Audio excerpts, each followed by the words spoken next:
Or would you like me to? We killed some golems, goblins. And So, wargs? go ahead. I was saying goblins and wargs, I'm guessing? Dire wolves, but close enough. Oh, direwolves, okay. So the party, after packing up from camp, continuing down the road, stumbled upon a kind of a newly created logging town on their travels to the capital. And I had Whisper go send a message to a particular person, set up a meetup. So that's what Whisper was doing. And the party went to go look around, get some resupplies. Now, this is kind of a picture the early gold rush pop-up towns, right? So not super fancy. It was kind of like hastily put together. Some of the party found out that why the logging town existed, other than everyone needing lumber, is certain empires were asking for more lumber for siege weapons and war materials. So they're starting to ramp up building, and that there was a trade caravan, which is what you're seeing on the current map, that usually hangs out, goes north-south along a river that the loggers have been kind of following, right? So they start to cut down trees, staying near the river, and then after so much distance, they might set up another town. These caravans kind of act like an intermediary, going from town to town, trading goods. So after kind of heading in the path of the trade caravan, the party ran into an injured person, and she relayed the caravan was under attack. The party continued at a quicker pace and kind of saw what you see here. A bunch of goblins were surrounding the caravan and attacking, killed at least the first two wagons and their occupants, to which then the party just unleashed a amazing amount of magic. I think I lost count of how many meteors got thrown at this thing, but it started insta-killing everything. There were 6 meteors. I feel like there's more. Do you only cast it twice? 2 sets of 3. It's a 9th level spell. What do you expect from me? I mean, this tracks for everyone's power level and being just standard goblin, nothing special. And a couple of veteran and a leader, and then some dire wolves as mounts. But yeah, the party. I did prone flicker though, with wolves. Who? Excuse me, Rosewind. Like, hold on a minute. My apologies. My goal is to make a montage of every time that happens when we finish this campaign. Well, after calling you a particular name for long enough, it's just second nature. I'm like, wait, hang on. The evil plan. So. Which Eldon doesn't know anything about that, by the way. Oh, yeah. Should probably backbrief Eldon there. So we'll start tonight at the conclusion of this battle. Party kind of standing on a field of victory. Behind, so to the left or eastern edge of the map, would be the rest of the caravan, and they all circled up in a defensive circle. And now we'll open the party, surrounded by a bunch of dead goblins and what I would assume is a bunch of craters. Because, meteors impacting the ground. I think the last thing that happened was I came out of the dire wolf's mouth that had me in its mouth, and I was like, the road is safe while your heroes are on it.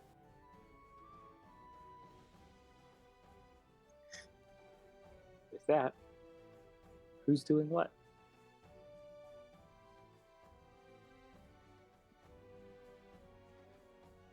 Well, Flix will help Roswind out of the mouth of a dead wolf.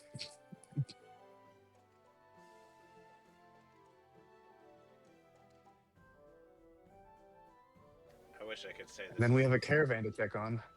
I wish I could say this is the first time I got tossed around like a little doll. Where is Whisper? Whisper is probably after sending the message, meeting up with the party, is probably hanging out with Nico at the carriage, which would be off screen. So Whisper can can come in from the right hand side or eastern edge of the map. Okay.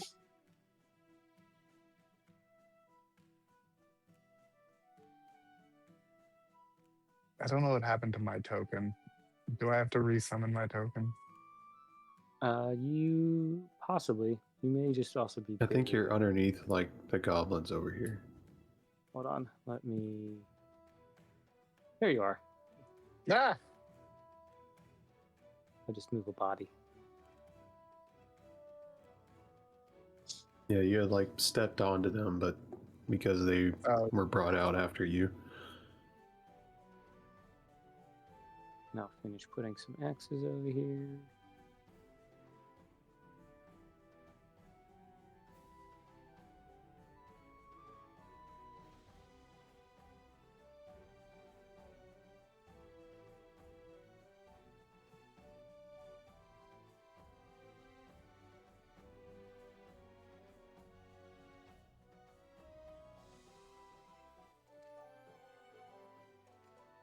As Whisper comes up, I will drop Nico in as well, because I held him off screen.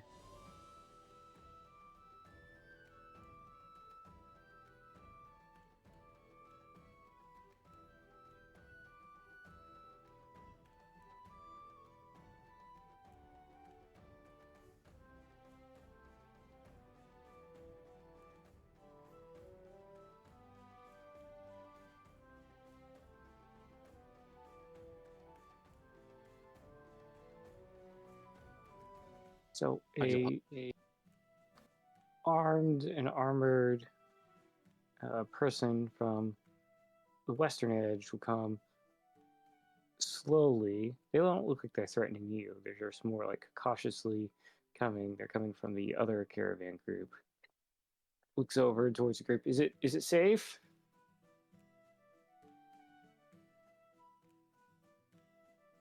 For now, at least. Now. No, yes, We just said for now. Yeah.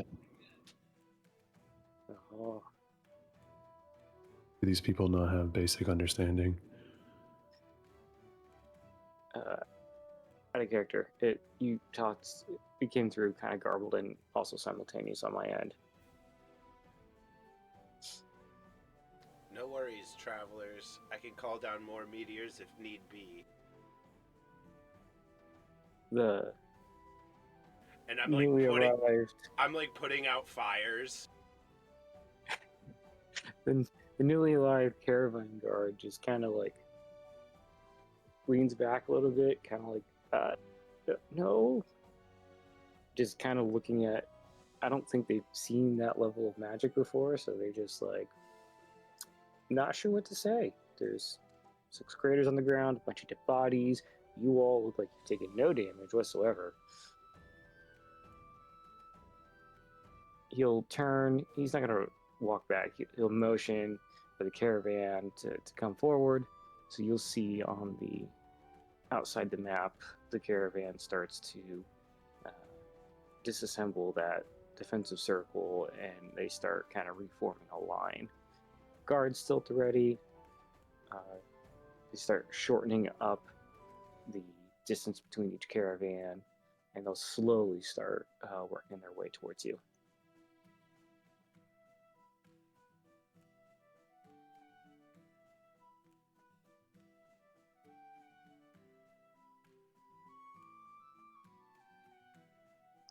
As they get closer and closer, a couple of the caravan's occupants will hop out. One, a older human, white hair, white beard, will step out and say, "Thank you. I didn't think we would have survived without you all. All in a day's work. Or an hour's work, whatever. It was more like a couple minutes, honestly, if that. Well, we got to clean up too. Their bodies will be food for the wild things around here.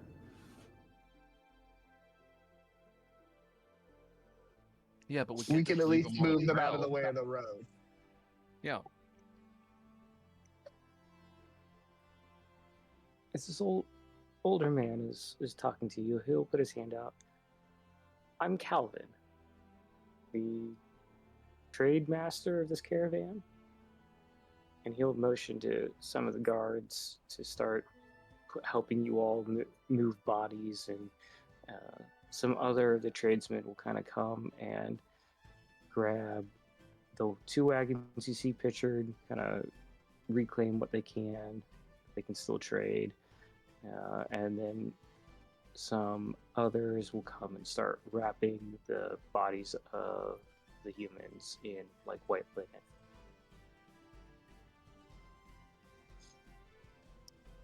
As he turns back to, I'll assume he's talking to Eld in the group. You guys are circled up somewhere. For the sake of argument, I'll use Urias here in the black square as a central point. Is there something we could do to pay you back for this generous act of defense? As he too is also examining the 6 giant craters in the ground.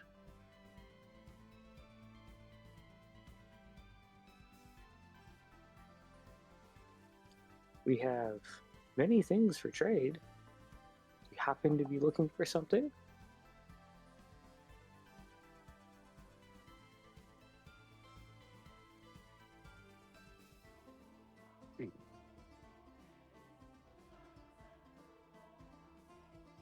I might have something to ask, but I need to look up the name of the item. So give me a second. Okay.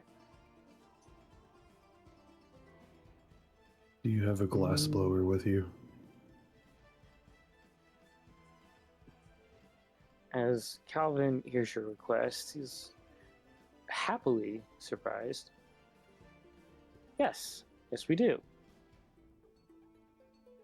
And a goldsmith? Would a jeweler That is indeed a goldsmith. be... He like tosses in his head like, maybe yes but no, but he's not going to argue the point. Yes. Someone who can make jewelry or has the materials to do so. We have a couple of artisans. A glassblower will be very pleased to take on Be alive, yes, I know. your project. Not many people are asking for glass products these days. So that one, however, we were headed towards the town just south of here, and I assume that town is okay. Looks to the party like it's not under attack or anything. Is that where we came from? It is. Yeah, It's fine. Well, and he kind of motions to this carnage out here. This usually doesn't happen, so the glassblower, once we stop and get set up, it'll just take an hour or so just to get everything set up and her forge going. But yes, she's a excellent glassmith. I think you would be pleased with her work. In regards to the jeweler, we have a gnomish gentleman that is a little hyper-focused on his work. So don't take it personally. He's very hard on himself. Well, I don't necessarily care about his work. I just need materials from him. Well, that would be a relief to him. So we will put a small piece together for you all for what you've done, and I will go inquire our jeweler and our glassblower that they have business to attend to you when we have set up camp at the next town. Is anyone else looking for anything? Looks to Mary and Nico and Rosalind. I don't need anything, but I think Urius and maybe Mary needed something. Flicks had an ask.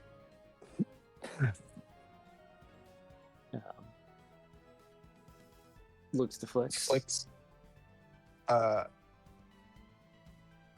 So I've recently taken to using a shield, but I've been far more accustomed to using two-handed weapons, but now that I'm using a one-handed weapon and I'm trying to learn shields, was wondering if you would by chance have a retractable shield. I don't know if I can post the item in chat, but it's a 300 gold piece item. It's a mechanized shield that retracts into a bracer worn on the forearm, and I can, as a reaction, if something hits me, I can extend the shield, giving a bonus to my armor class equal to the proficiency against the attacks. And then if this changes the attack from a hit to a miss, you may make one melee attack with a weapon or an unarmed strike against the provoking creature if they are within reach. Where can you send me a Ooh, link nice. to what you're seeing? 'Cause is it called a retractable shield or is it called something else? Yeah, it's just called Retractable Shield, Armor Common. The source is Grim Hollow Player's Guide. Oh, there it is. Oh, Like there's a couple of links here, and so I'm like, what are we looking at? Let's see.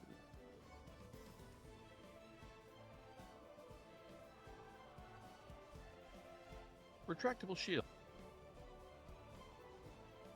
Sounds like something else. This mechanized shield retracts into a bracer worn on the forearm. With a quick motion, it can be expanded just as an opponent believes they've snuck a blow. You can wear the retractable shield as a bracer on your forearm, and it does not count as having that hand occupied while the shield is retracted. As a reaction to an attack hitting you, you can extend the shield, giving you a bonus to your armor class equal to your proficiency bonus against that attack. If this changes the attack from a hit into a miss, you may make one melee attack with a weapon or an unarmed strike against the provoking creature if they are within reach. Shield remains extended until the start of your next turn. As a free interaction with an object on your turn, you can either extend or retract the shield. While the shield is extended, it occupies your hand and confers a +2 bonus to your armor class. That's actually pretty cool.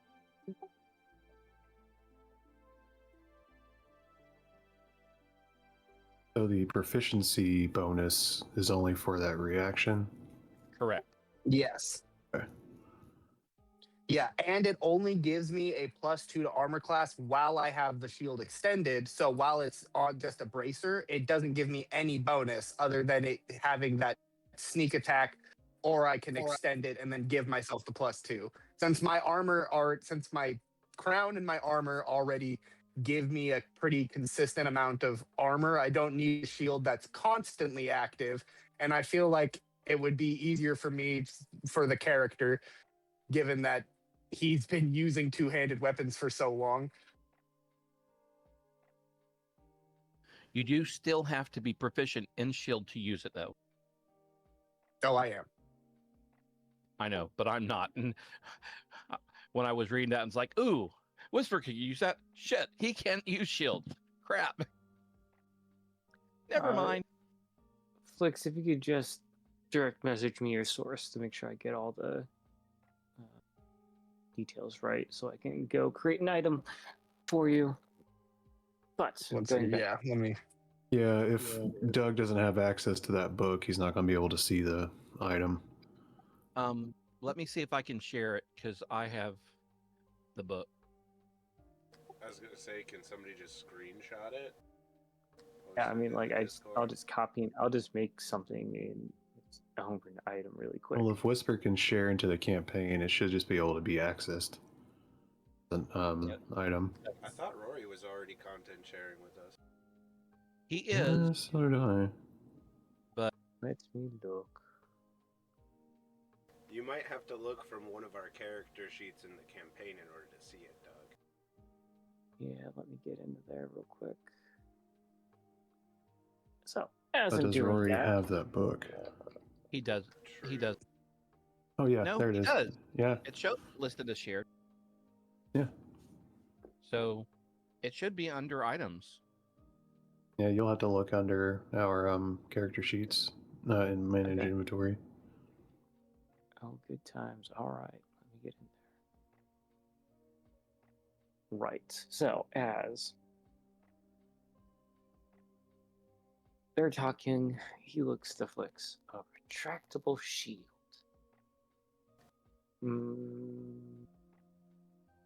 Maybe. I'll have to ask around. Interesting request, though.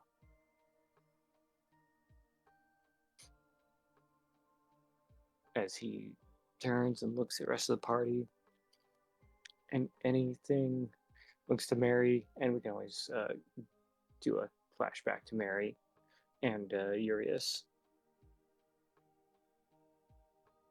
For them, for now, they just shake their head that they're good for right now. Looks to Nico, just looks at himself like dragon. No, I'm good. Looks back to Eldon / rest of the party. But with that, I will guide the caravan back to the upcoming town. If you would you want to travel with us, or do you have business still here? As he kind of motions to the battleground.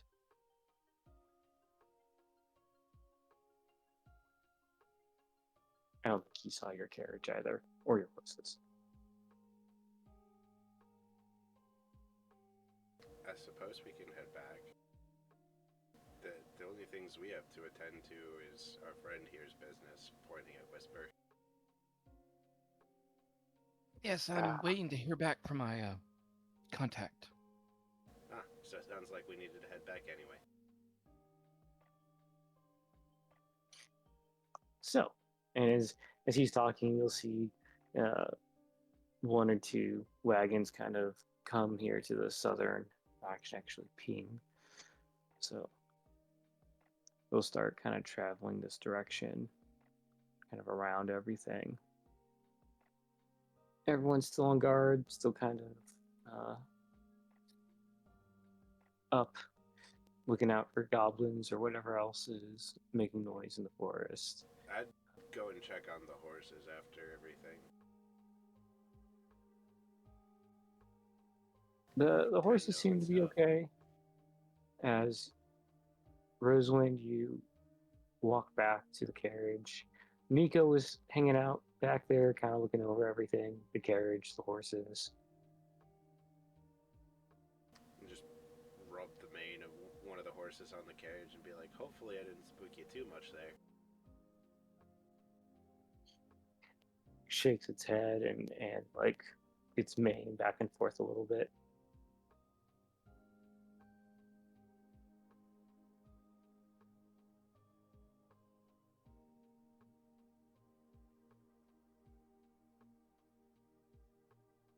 When everybody else gets back to the carriage, you just see Roswin braiding the manes on the horses. Flix is just gonna yeah. It seems about what I'd expect. Our carriage?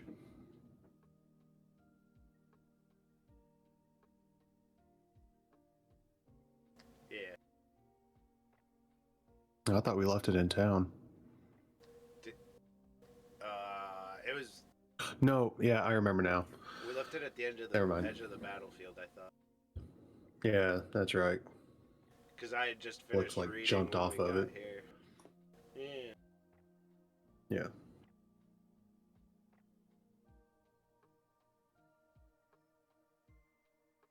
Just braided manes and wildflowers.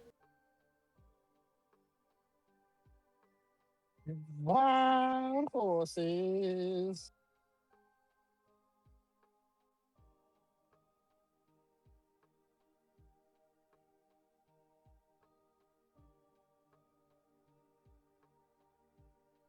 As the party wraps up, is anyone looking through bodies out of curiosity?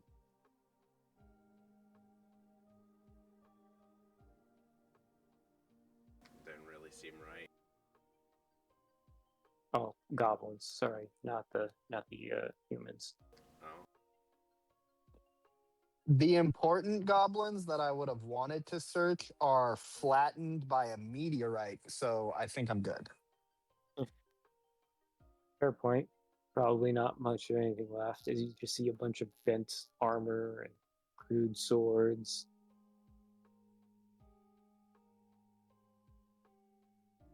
So, if there's no objections, I have the party as they kind of gather up, make the road clear, head back to the town. And I'm just going to stay on this map for simplicity's sake.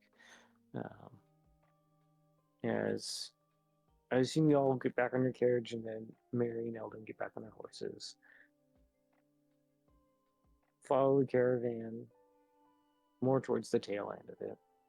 Caravan will get to that kind of cleared spot I was talking about last session, kind of right outside the town, where you could see the sun starting to get into late afternoon, early evening.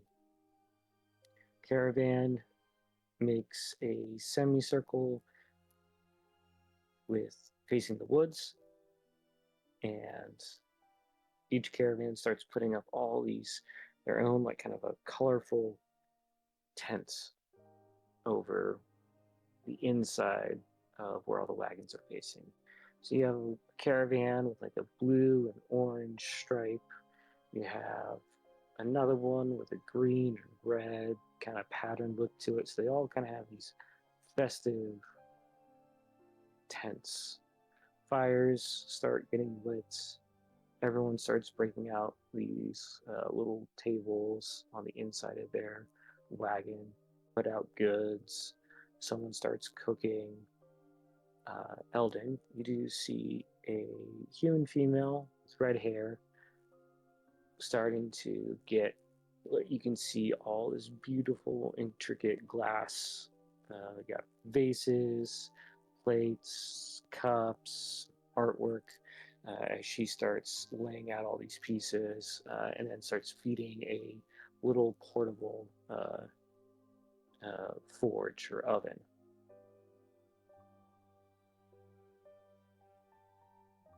Across from her, you'll see this middle-aged gnomish fellow start putting out various pieces of jewelry. You have gold rings, platinum pendants, silver ring or silver necklaces, even some copper and some bronze work.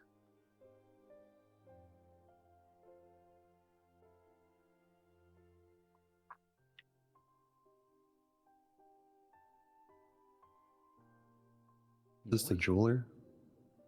The gnomish fellow is the jeweler, yes. And then the red-headed female is the glass blower.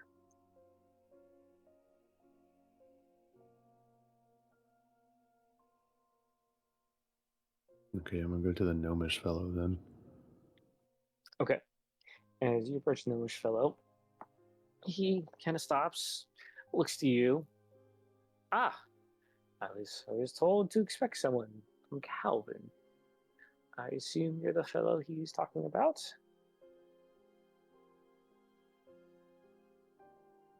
I'm assuming so. What is it? You said you were looking for materials, but I need not... 2 rolls of silver wire. That's an easy ask. How... Forgive me. How much in a roll? And if you don't know, that's fine. However much the DM says is in a roll. Okay.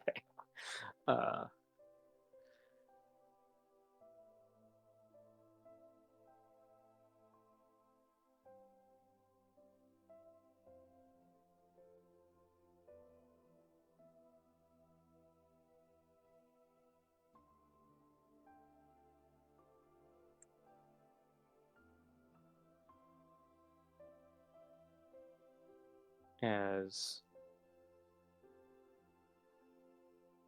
he pulls out a couple of different spools of wire. How thick?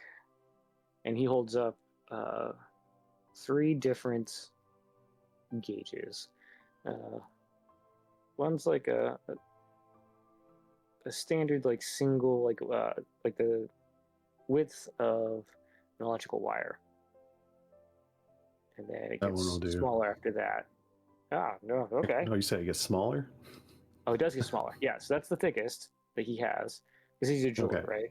And then he's like, okay, so there's this, and then we're starting to get into like dental floss thin, and then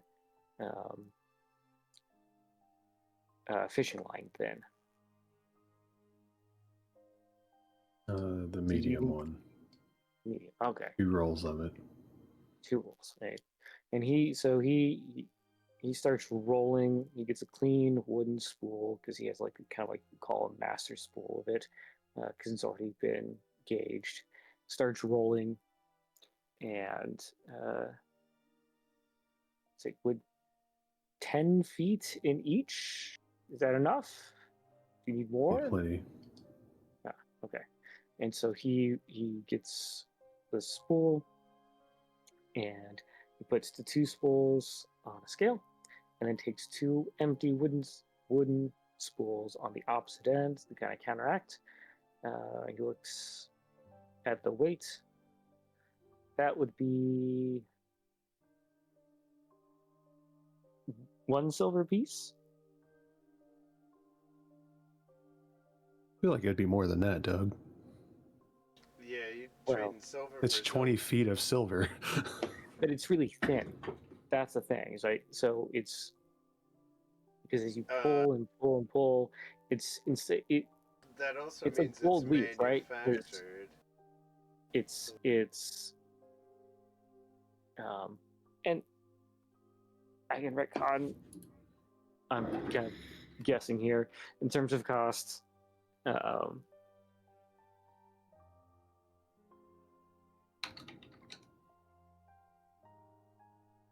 on. This is gonna get. Let's see.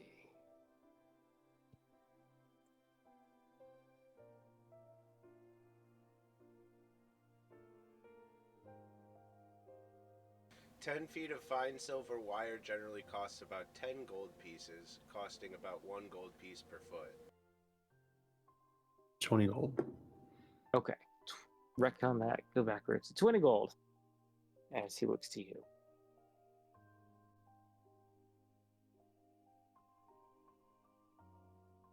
And Mary hands him 20 gold. As takes it, thanks you, and then he hands you, and he has kind of this lace bag, just a simple bag, and hands you the 2 fine silver spools of wire. Do you need tools? No. No. Do you need anything else? Not from you, no. Very well. Enjoy the trade caravan. As you see everyone else starting to kind of, in some of the towns will come out with their goods they want to trade, and they start talking amongst the other traders. I go to the glass blower. So, as you approach the glass blower, you see that she looks to be working on a piece of art that looks like a fire. She is adding individual pieces of flame and starts pulling at what a chunk of it to kind of start shaping it with some tongs. Looks to you. Calvin said you'd be by. She stops messing with the piece. I hear you're interested in some glasswork. What are you looking for? She kind of makes a grandeur at all sorts of glass items. I need 2 intricate heart-shaped vials, half the size of my palm, and I hold up my hand. She'll reach her right hand out, indicating she wants to take your palm. Grabs a piece of paper with her left hand, and then starts writing measurements out. Define intricate.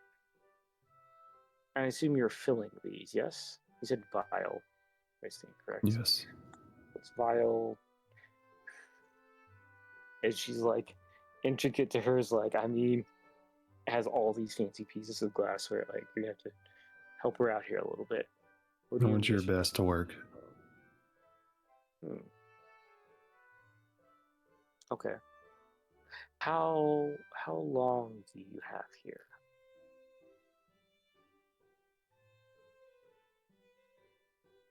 Do you have the night? I can do this in a night. I look to the rest of the party.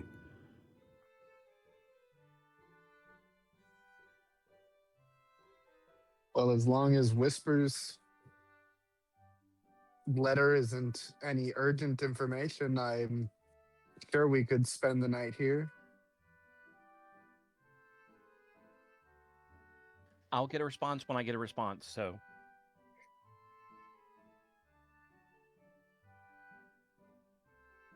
I'm pretty sure we can stay here without an issue. Another night in the hammock's fine by me. Okay. As she looks color. Do you care about color? Clear. Clear. Okay. Clear. And do you have a budget? No. Very well. And I assume you're going to be around, and I will come find you when I am done. As you see that she gets very excited, and she starts drawing out on a piece of slate 2 hearts. She checks kind of with a ruler the size that she gets it right, and then you start to see her starting to draw some sort of pattern on it.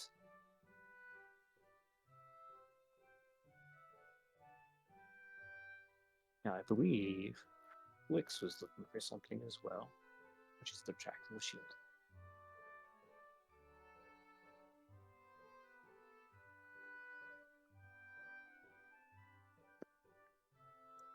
Where are you, Flix?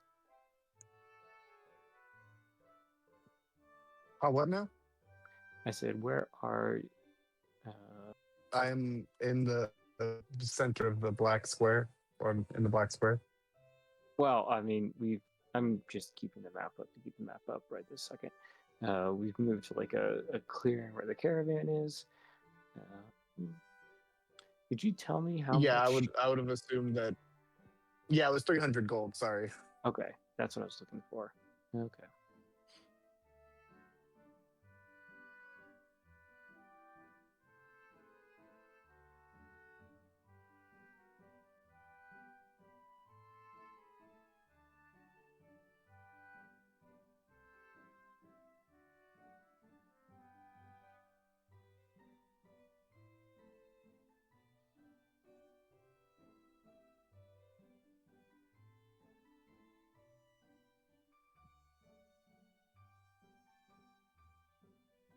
All right, so as you're wandering around, you see Calvin is talking to a dwarven man, and he points to you. Now this dwarven man is walking towards you. I will approach the dwarven man.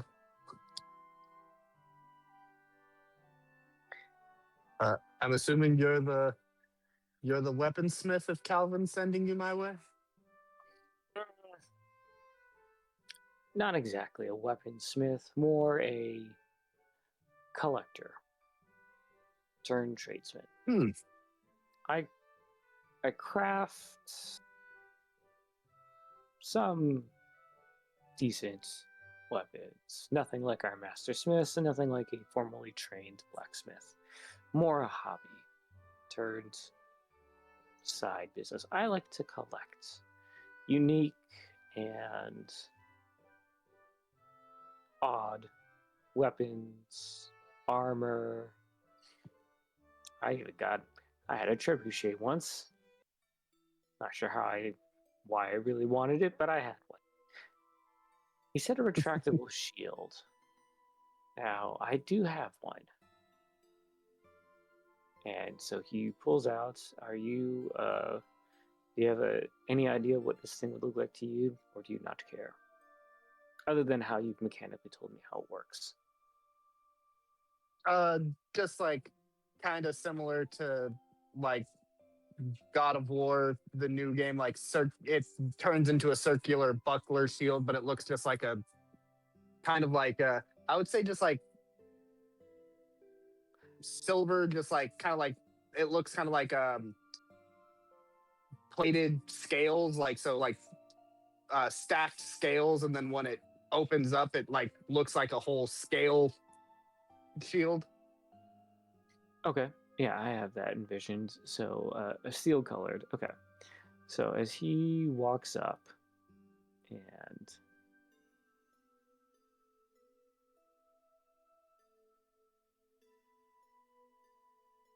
has this piece of well-oiled bracer, and you can see where the pieces of shield armor are all in a collapsed setting right now, and he reveals it by dropping this piece of velvet. It's like, I believe this is what you're looking for. And he holds it up to you, and it is a retractable shield. Yes, that is that would be amazing. How much for it, or are you more of a trade person? Oh, well, always trade. What do you have something? I see you're an adventurer of sorts, so I assume you've come across some weird weapons on occasion. You would not believe the amount of weapons that I have in my inventory that I am more than willing to offload right now. I have a great sword of thunder +1. I have a heavy crossbow of the wolf +1. I have a javelin of the vulture +1. I have a quarterstaff of the owl +1. I have my rod of lordly might.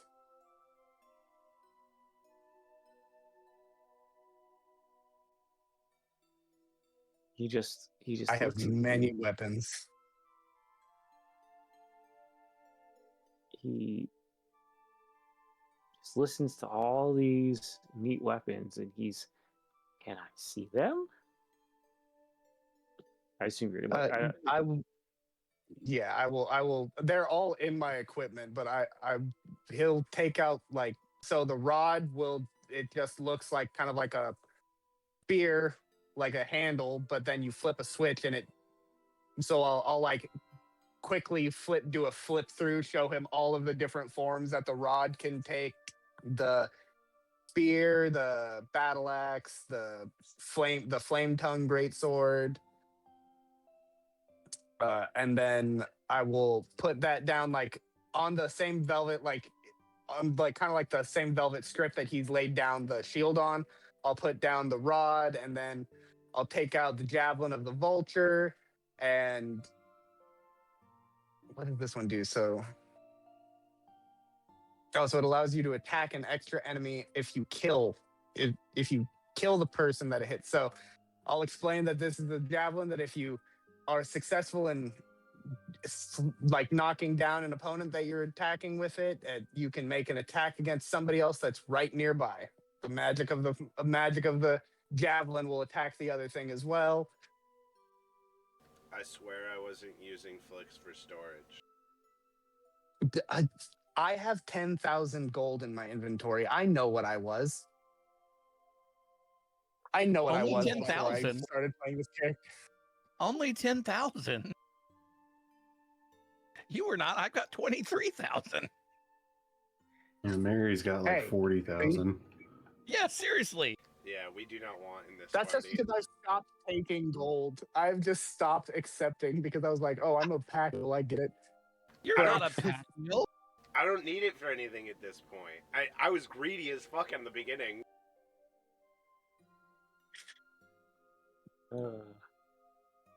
As Sorry, I just have to laugh at that. I was a pack mule. You weren't a pack mule. He kind of was.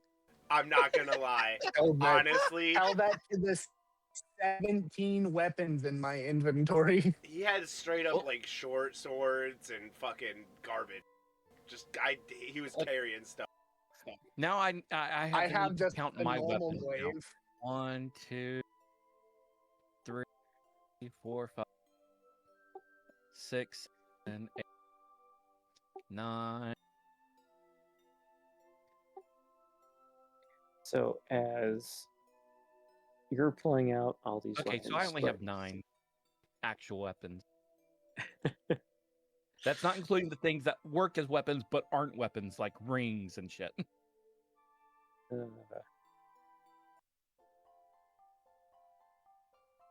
As he takes interest, he definitely eyes the rod of loyally might, but he's like, that would be a ridiculous trade.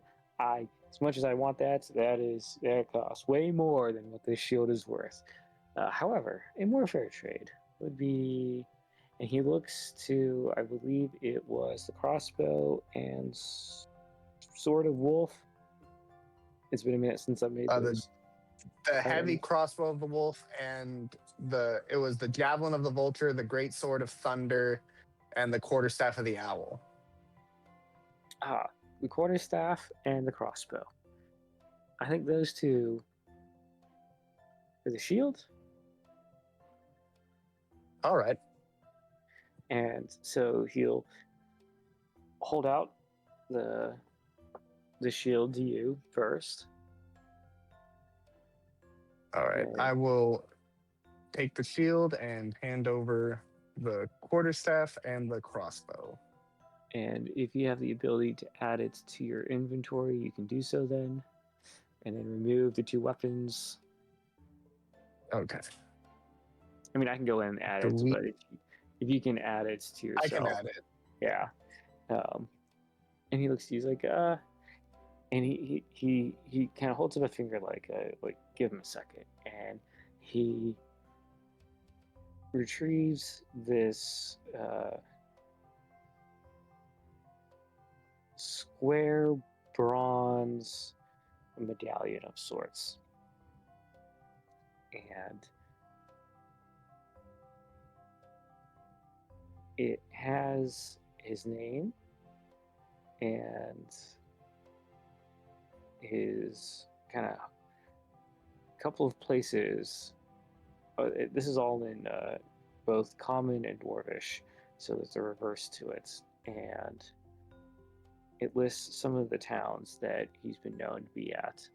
He hands it to you and says, if you find anything like this, and he holds up the quarterstaff, the sword, and kind of points to the shield that he just traded you.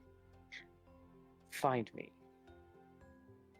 In each one of these towns, although I may not be there, I have established some intermediaries. Should you, and then he looks to your party. Should any of you will find unique weapons like this, nothing like, and he kind of indicates towards the goblins like that, what they call a sword.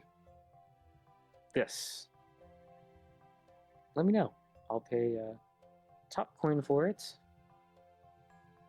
Or trade. You know, everyone's always needing arms and armor, given these days. Business. You may those extra weapons that you have there, people may pay a little bit more than what they're worth in these times. So, just word to the wise. All right. He'll With take that, little bronze token and put it away and reach out his small fairy hand to shake. And Dwarf will take your hand and give it a solid handshake. And then smiling, you see him. He'll kind of go back to where his caravan wagon is, and you see it's black, but it has definitely got some dwarvish modifications to it and accoutrements to kind of make it stand out a little bit more. You see him like playing with the quarterstaff, trying to figure out like what it does.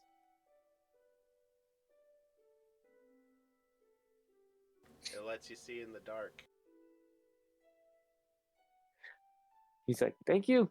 As he's looking around to whoever says that, because it's as time has progressed, the trade caravan has gotten a lot busier than normal. Eldon, I sent you a message via Discord. Let me know what you think. Yeah, here in a second I'll be able to send you a picture. Okay. That also works too. Sorry, I got distracted. I got asked a question IRL. All good. As throughout the caravan, you start smelling.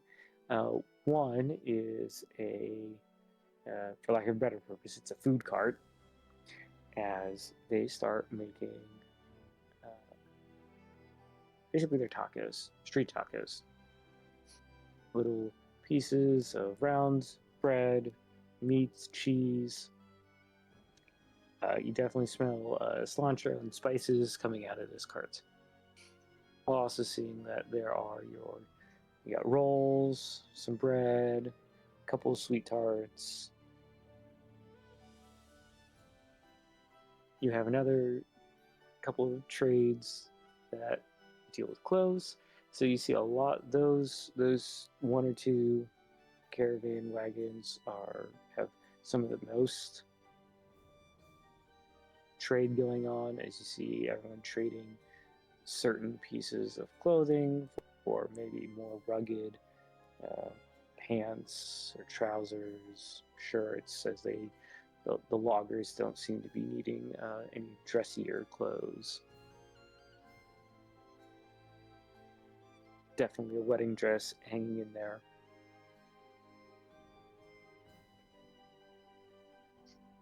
Is anyone else looking for anything particular?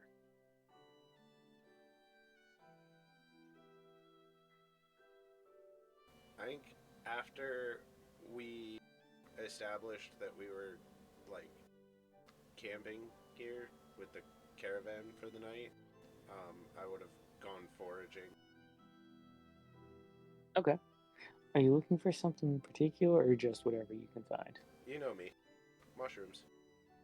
Oh, yeah, of course, but the off chance that you're looking for something specific. I mean, like mostly I'd be looking for mushrooms. I'd keep an eye out for any like medicinal herbs or like spices or wild greens sort of deal. Okay. Go ahead and roll your nature check as you are. Nature? Yeah. Wouldn't that be foraging, right? Survival. I was gonna say, if I could. I was close. Survival. close. That's a +9 instead of a +5. I'd appreciate. Survival is the correct one. Get my you. mind back into it. Okay. As you find some chicken in the woods. You do find a few herbs that can be used in potions, and you will also find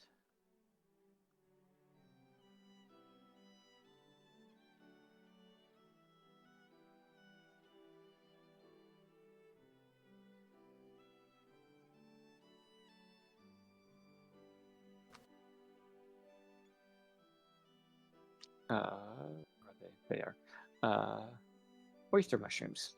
you find a bunch of big fields of oyster mushrooms.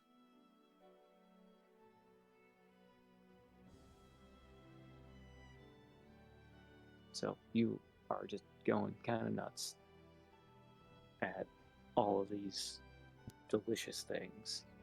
Yeah, I like leave the camp like staring at the ground, and I come back like with the shit-eating goblin grin on my face.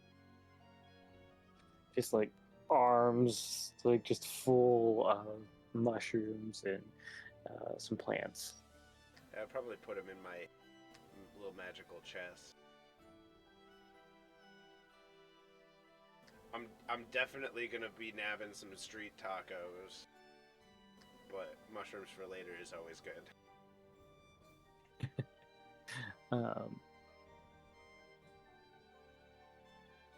As you go up to the street taco vendor, it's a younger human who is of a medium complexion, and you see that he has a couple of these turquoise colored earrings and jewelry that he is wearing, and he looks to you, he's like, would you like to try some? Absolutely. They're not too hot. And so he'll hand you one, and it has bits of steak all cut up in some decent cubes, cilantro cheese, and then he has these two bowls. One is this kind of like a medium red, and the other is a darker red, and they look to be like browned up chilies. He's like, for a little kick, and you see like each one has like a little spoon, so you can add it to your taco. Give me a little bit of both. See his smile as he puts it on there, and then he just watches you to see if you eat it. I'm sure, yeah, watching a 1 foot tall fairy eat a taco is some of the most hilarious shit anyone's ever seen. As he's watching, because to a normal human, like the street taco is already small, so maybe it's like extra large to you, and so he just sits there like looking to see if. So as you eat it, I assume you're eating it, yes? I mean, that's what I do with food, so. Well, I didn't know if you were going to give it to someone. Can you make a Constitution save? I want to see, and it's for the spiciness. I'm not terrible at those. All right. So as you put a respectable amount of this chili paste on it, because I don't think hot sauce has been invented at this point, you just watch it in fascination as you just like devour the thing. He's like waiting to see if you have like any sort of facial reaction or start crying. And he's like, there's like nothing from you. You just eat it, and it's like you definitely taste the spice, but it doesn't like adversely affect you. Yeah, I'm sure my face turns pink. I'm a very pale individual. You know, like I'm sure like it's physically like affecting my body, but it's like there's like a loose connection or something. And I'm just like, wow, that was good. And he just has this very respectful like nod.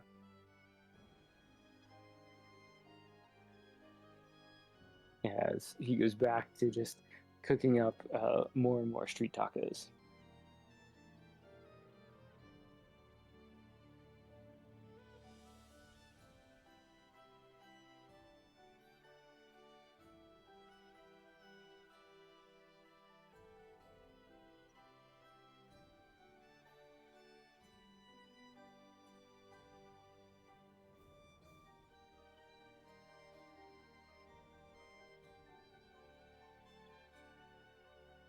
After Flix is done with his getting his shield, he's gonna put it on and like give it a couple quick like retracting and closing it to see how it feels, and then he will also be drawn towards the street tacos. as you see Rosalind power through one. Again, you see the same darker complexion person wearing that turquoise jewelry. Looks to you and it's like, do you want to try one? As he holds out the same thing, right? So, one street taco, cut up steak, cheese, cilantro, Yeah. and then so as you take it, he then holds out those two similar, normal like a medium red and a darker red, crushed chili paste. He's like, for an extra kick, do you want? He will also try both. Okay. If you eat it, make a Constitution save as you eat All it. right.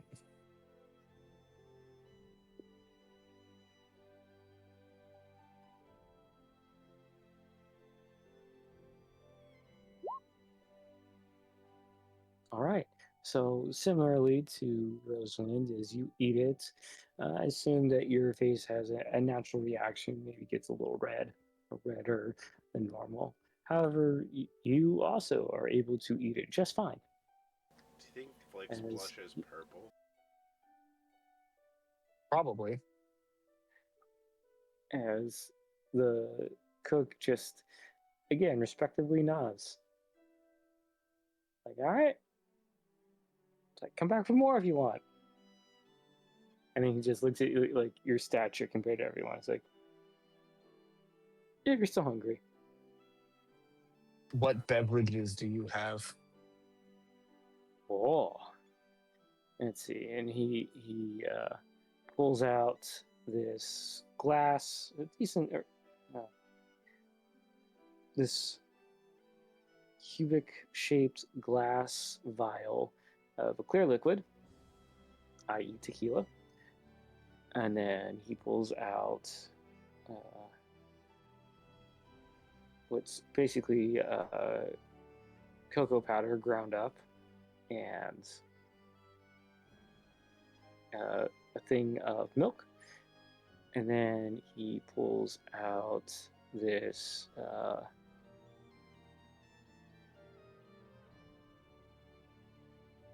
kind of a describe this. It looks like fermented fruit in this big jar. And he's like, we have this fruit wine from home. We have this. This is distilled. It's like he's trying to find like the common English word for it. And he's just like, we call it tequila. So it's alcohol. And then we have this chocolate drink. Hot chocolate. As he's trying to like translate Spanish into English.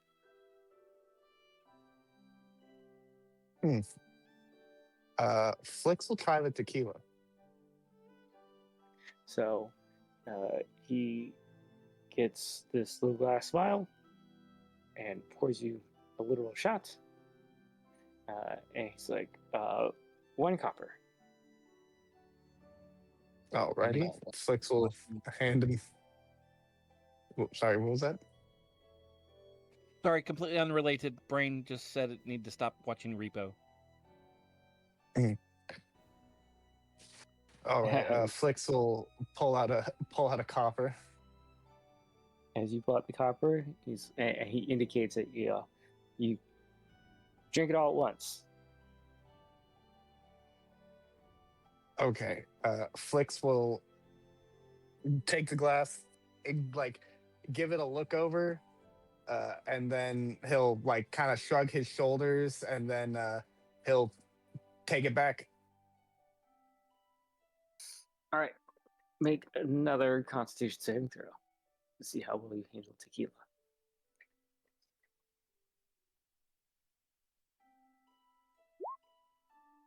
Not as good. You Not as good as the tacos.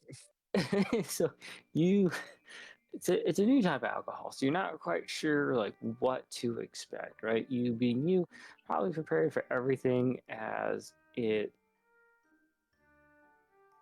goes down, starts to burn. Like for a second there, you're like you're not sure about this, but man, you power through. Your face is a little sweaty, maybe a little tiny tear, but yeah, you handle it without throwing up. Man, you were struggle busting there for a minute.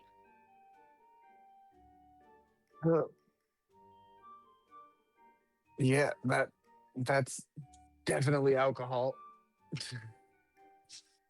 As you I'll do just see, another. oh, as he thinks like you're gonna be done, he's like, oh, so he pours it with like a little bit more enthusiasm. All right, make another Constitution saving throw.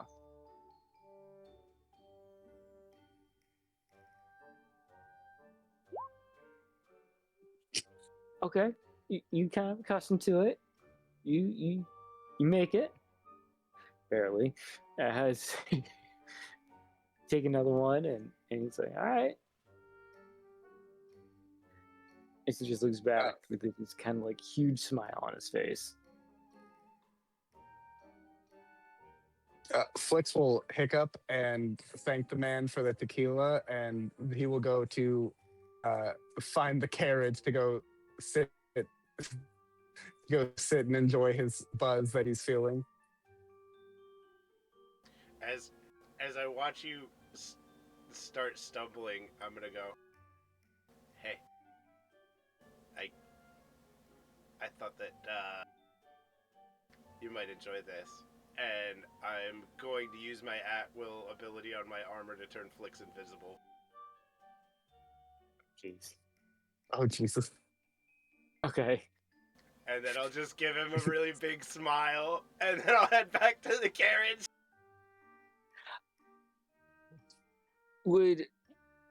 So are you, I guess this is an interesting question. Do you know that you're turning invisible like that?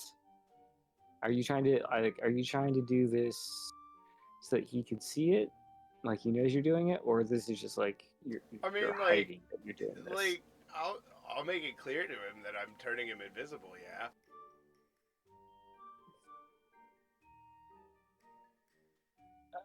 Up to you. I'm just trying to understand. Invisible. No, All right. I'm trying to bring out the silliness in Flix.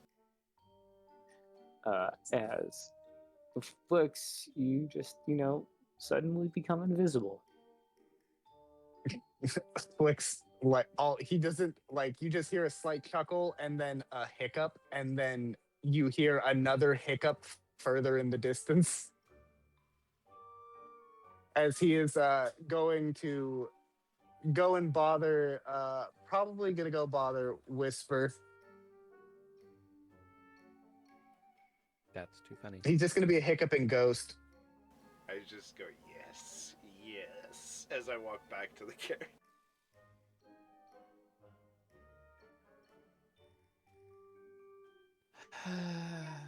A hiccuping ghost.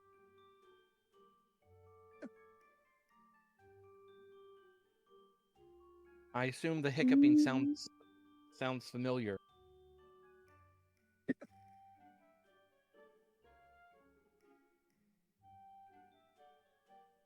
All right. Whisper, I'm gonna send you a message as well, real quick. Okay.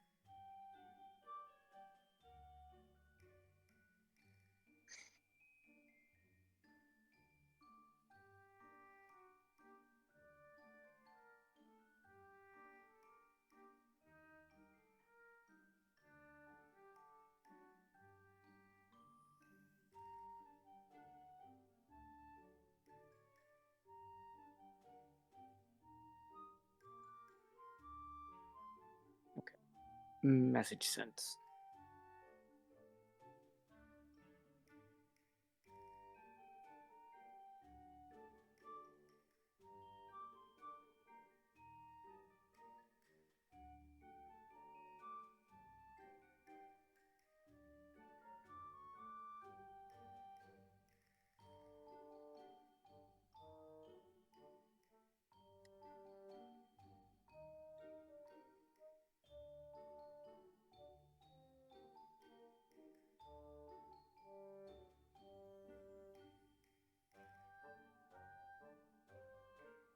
as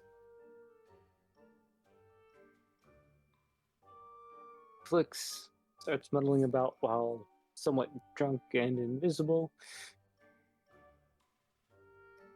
I'll pan to Eldon as you see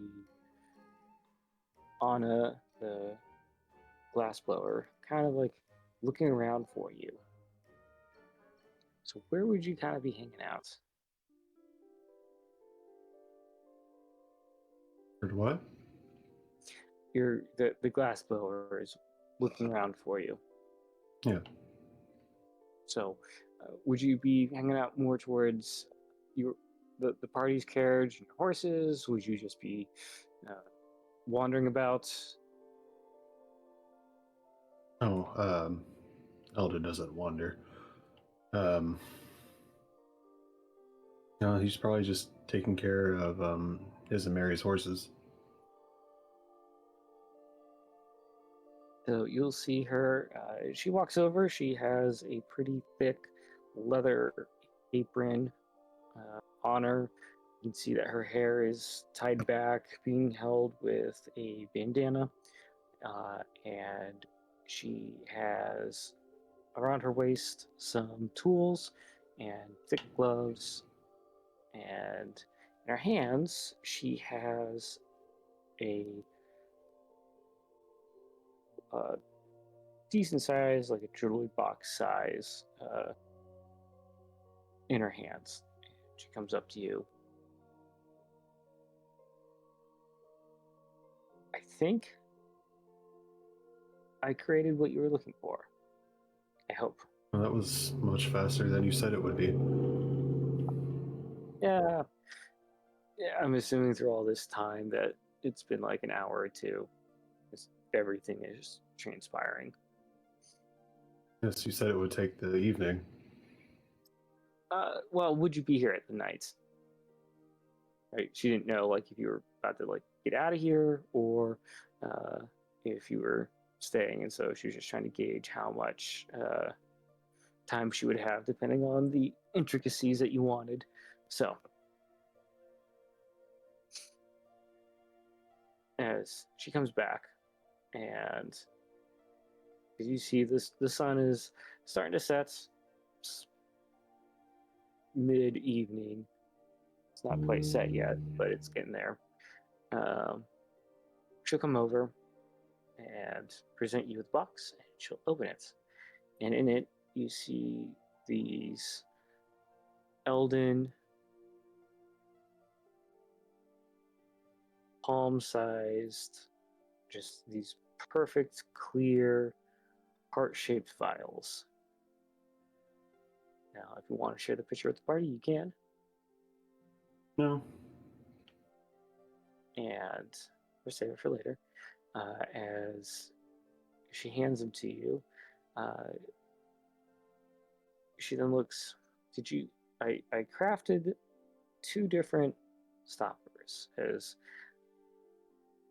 you said that you were going to fill them.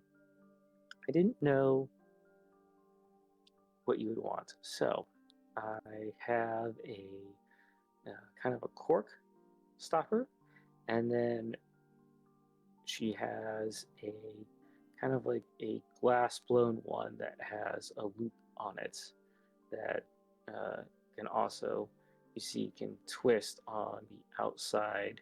She crafted a. So there's like four different vials here? No. It's the stopper at the top. Yes. It's two vials, So there's... but a different way to close it, if I'm understanding this picture right. And if I'm not, let me know. Well, I want the two to be the same. They are. It's the stoppers on the. You said you're going to fill it, so I was picturing kind of like. I didn't know how you would want to close it off. How does, in this picture, how does it, I guess, is that top piece, that's the stopper? The picture I sent you is just solid glass. Okay. Stopper will be going in and staying put for the rest of eternity. Okay. As I guess you have options for stoppers if you need them, and we can always clarify this later. But yes, she'll hand you these in a nice wooden box lined with velvet. What exactly you were looking for? They look a lot better than what the blacksmith gave you.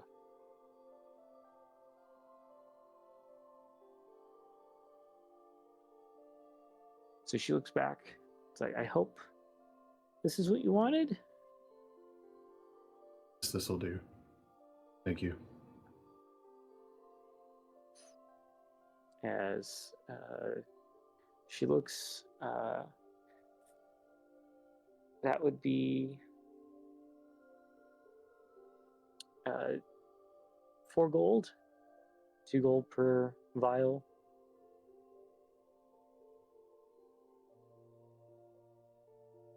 Wait, you said 4 gold and then 3 gold per vial. No, sorry, I must 2 gold per vial for a total of 4 gold. Got it. I just misheard. All right, then we hand her 4 gold. Smiles, and then enjoy your peace, and then she'll wander back off to her caravan.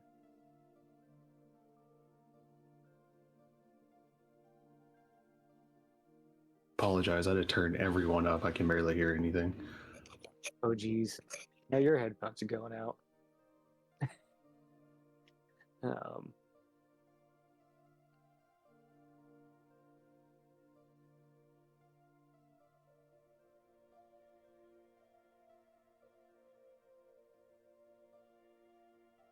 as you see nighttime starting, sun is set. Nighttime, the caravan starts to get a little less busy as people start making their way home. Another day of hard labor is coming, but still plenty of people making trades, hanging out by the taco cart, buying tacos. You'll see one of the guards from the caravan come over and just put like an enormous amount of this red chili paste, bite into it, and just like absolutely spit it out. Like he just can't handle the spice, and so the cook is just having a great laugh at this. Do I see that happen? If you're outside, yeah. Probably. I'll yell, weak! He's like, water, I need water. And you see the cook like, that's not gonna help either, but okay.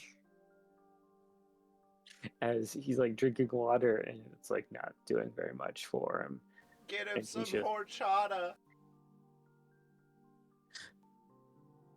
As the guy finally like laments, you see the cook pour a little bit of milk into a metal cup and give it to the guard. He's like, as the guard drinks it, he's like, what, milk? Milk helps this? He just looks to the cook. How did you figure that out? And he just like shrugs.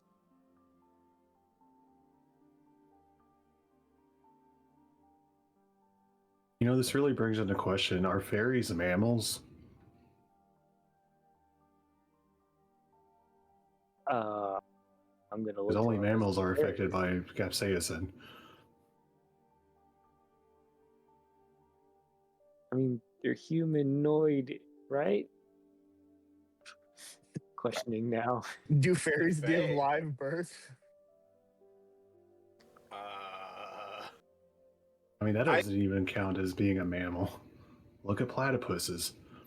Platypi? Don't bring them into this No. conversation. They're just their own thing. I think, I'm not gonna ask if fairies produce milk. I'm good. Oh my god. I mean, this is Doug's world. So I guess it'd be Doug's yeah, saying, Doug, do fairies produce milk? No, don't answer that question. I You did can make say- any other. I did say ominously at one point that fairies were born of the dreams of children, but I mean, I say crazy shit all the time. mean, I always pictured fairies as humanoid, and yes, but if we're going the magical side, I'm gonna have to get back to you on that. I'm gonna have to think. I mean, Dragonborn are also humanoid. They're not Or lizard animals. folk.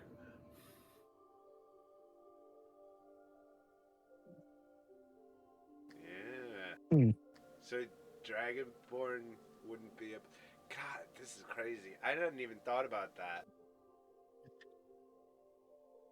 Ask the stream. Yeah. Any comments from the stream about No. this entire question? I don't know, is Finn watching? Finn, do fairies produce milk? Yes, fairies produce milk. We lost a viewer. Yeah. Oh, You heard it from here, folks. Fairies produce milk. all right. Anyway, as I digress, Flix, are you pulling any shenanigans while invisible? Out of curiosity. Oh yeah. Well, one, I was bothering Whisper, making like fart noises with my mouth and hiccuping every now and then. But after realizing that Whisper would probably figure out that it's me, I would just start fucking with the people who are around the taco stand. And probably that guy who like dropped, like who spit out his taco, he probably would have put his taco down. I might have eaten it. There is no As- might. We know you would have. As he looks, And his looks had a lot of around. that hot stuff on it, so I would have to make a constitution save. Ooh, this could be interesting. Yeah, make your con save. Albeit though, let's see, you're drunk. You've had what, one of these now, so this is your second one. Do it at disadvantage unless you have something that lets you do it at normal. For being decently intoxicated, not exactly drunk because you're not poisoned, and you're already Woo! kind of. Those I'm good at. Either way, you just down the rest of it like a champ. No one can see it. And then I'll Hey, go where'd like my as he's taco like go? looking around, as he's looking around for his taco, I'll flutter like well, I can't fly, but I'll whisper near his ear. I'll say weak. As Kunal is like, what? Who said that? As he's like still kind of like on the ground, like drinking, like slowly sipping the milk, trying to maximize its usage.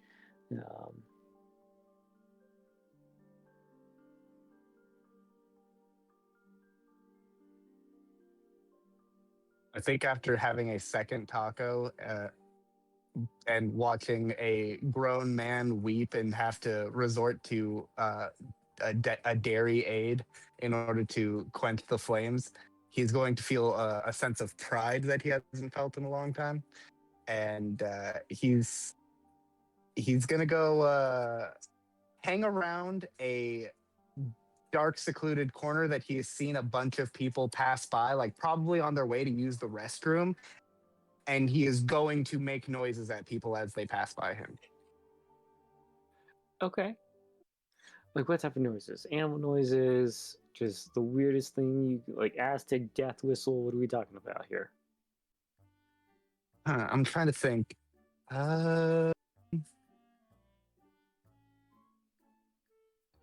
Flix would just like break a branch when like they had their back turned. He would just break twigs and stuff. Maybe make like the sound of like an owl hooting. And as you do this, you hear some.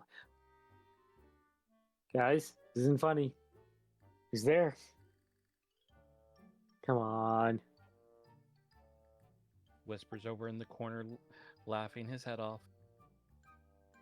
Sorry, snickering quietly.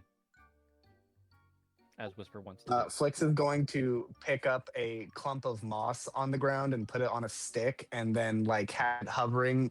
Like he's gonna make it look like it's hovering, and he's gonna start making ghost noises and chase this person.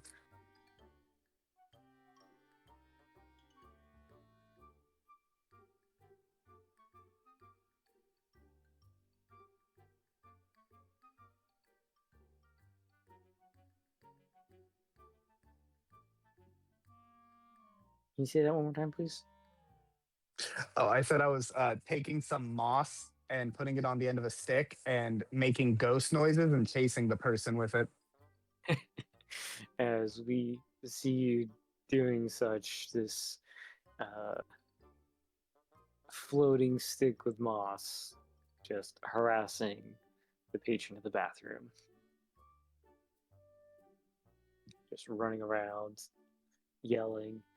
No one's the few people that are kind of watching him just kind of like turn their back and like, yeah, no, we're just gonna know. I found the one person with a moss phobia. It's getting dark. Floating stick, weird noises. Was that Sasquatch I saw earlier?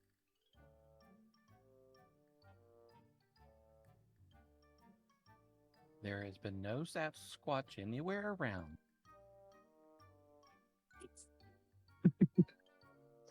There was, however, a Sans Yeti.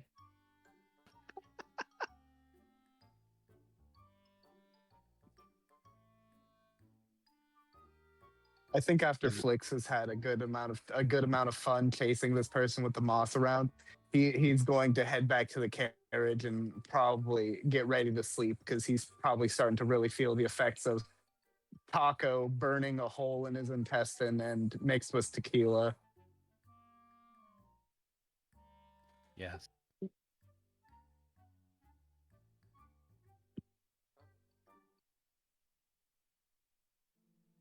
think that would be absolutely perfect.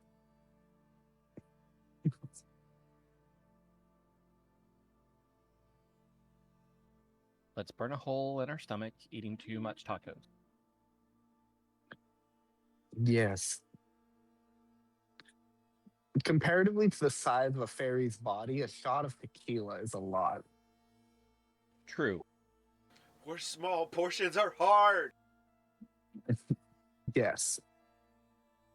I ate one and a third and like 2/3 of a human-sized taco. Had 2 regular-sized shots. That's like a coffee cup for me. That's like almost a cappuccino cup for Flix. So he just downed 2 big ass mugs essentially, or 2 mugs essentially worth of tequila for him. Fuck. That's like that was like a whole bottle for a fairy. You have a whole half pint already. Why do you want a pint? You have a whole shot glass already. Why do you want a half pint? Flix is currently learning Spanish and doesn't know it.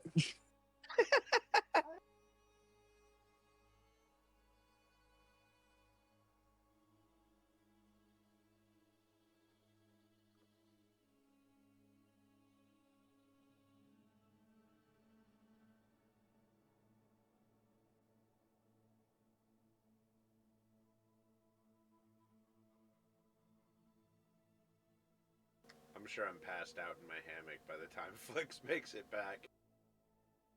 Oh, I'm sure. Does anyone else want to do anything? Trade, craft, forage, sleep?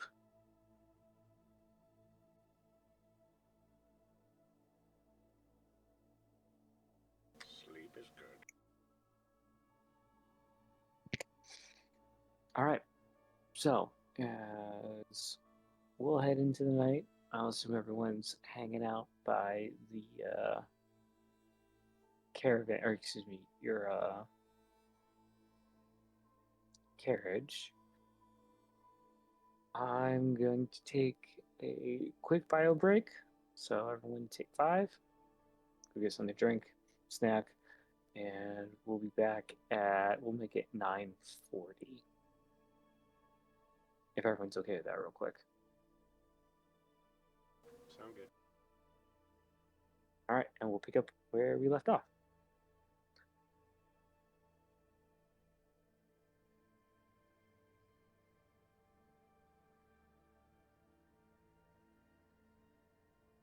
I have put up the DM is be right back sign. And I will be right back too.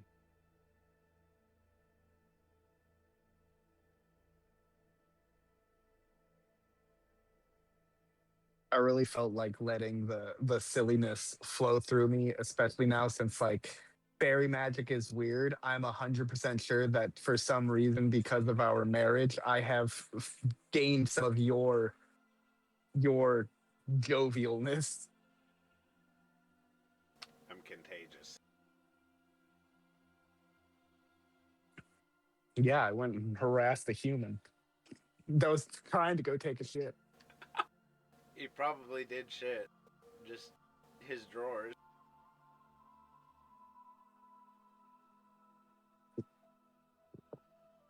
I did him a favor. Nothing cleans you out faster than being chased by a ghost. Coffee. Valid.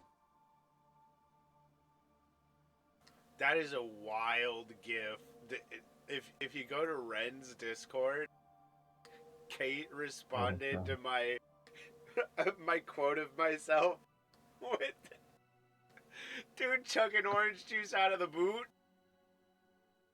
Oh, Badlands Chugs. That is a wild gift to respond to that with.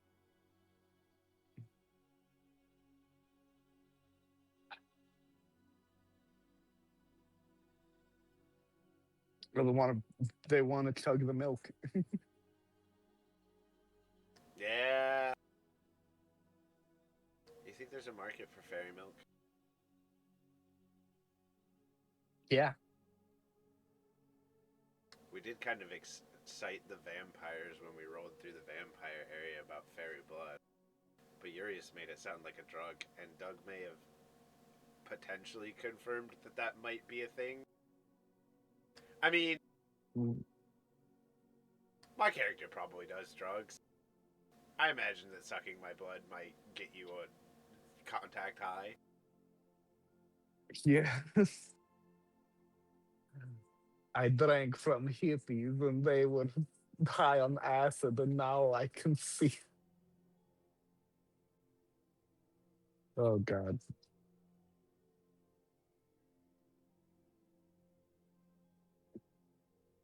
I've been consuming all kinds of mushrooms.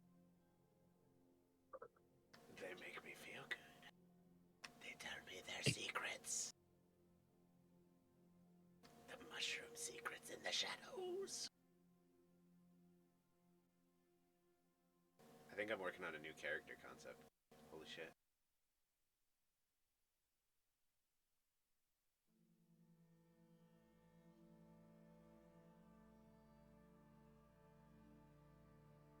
Crusty old Myconid rogue. Mushroom secrets in the shadows.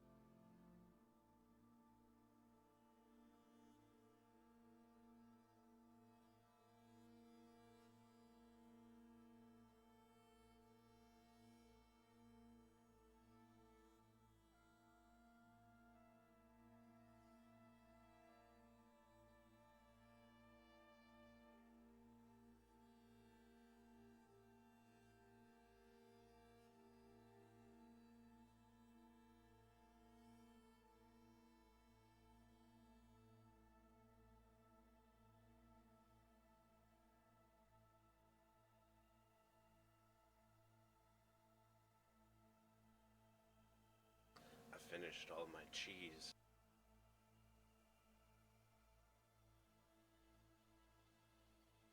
Now I got no cheese.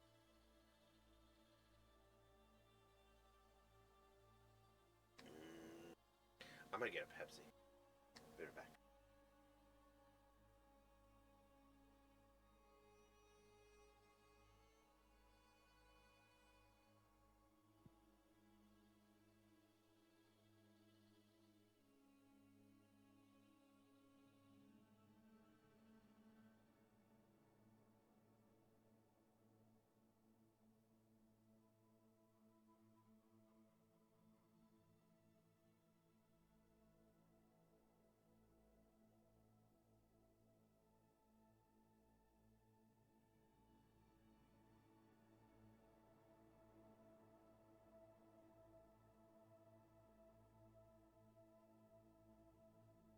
Well, I am back. Back.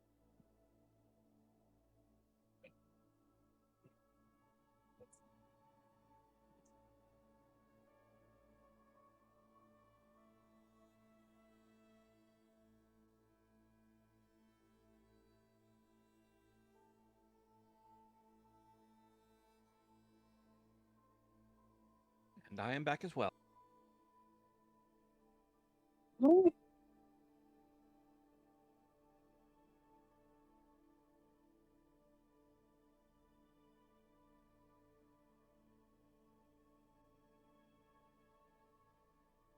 I was just telling Daniel about how you may or may not have confirmed earlier on in the campaign that fairy blood is psychedelic. oh, You don't remember that when we were in the vampire place? And then, oh like, no, I do. Urius made the comment, and then you were like, possibly. I was trying to see Possibly.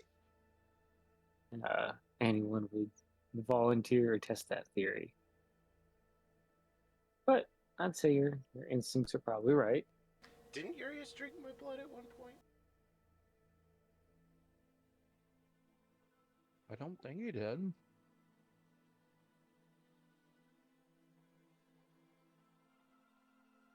That was a long time ago. I don't know. It was at the, like, banquet or whatever when we got attacked by the, doppelgangers, I think? Oh, yeah, when you first got in there. Yeah. Because Uh, he was hurting for blood. And I was, like, looking to make sure that if anything happened, somebody still had my blood for, like, Fey shit. Loopholes.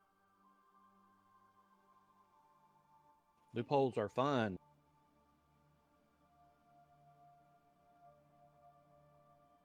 Technically, I also have Bloodwell vials on me, which contain my blood, so somebody could have looted that.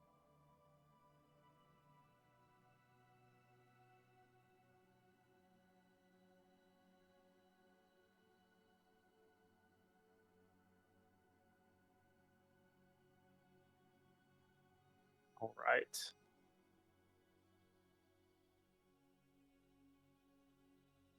Eldon, are you back? Never left.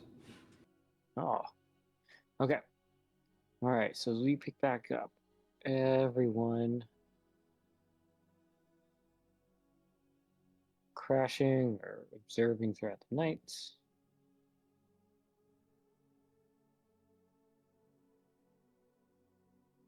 Whisper, I'm going to send you a message real quick. Okie dokie.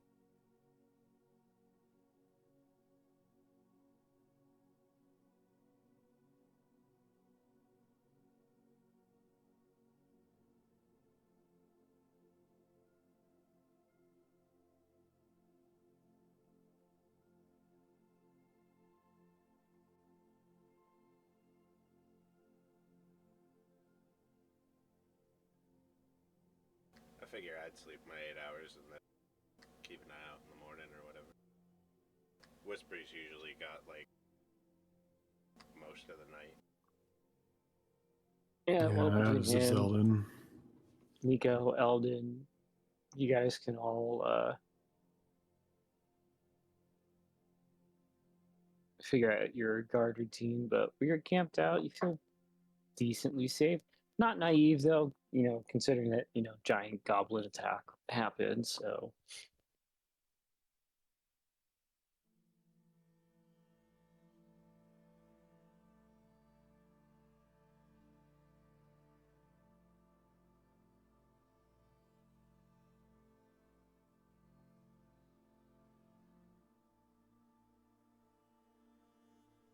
as Whisper is doing their thing,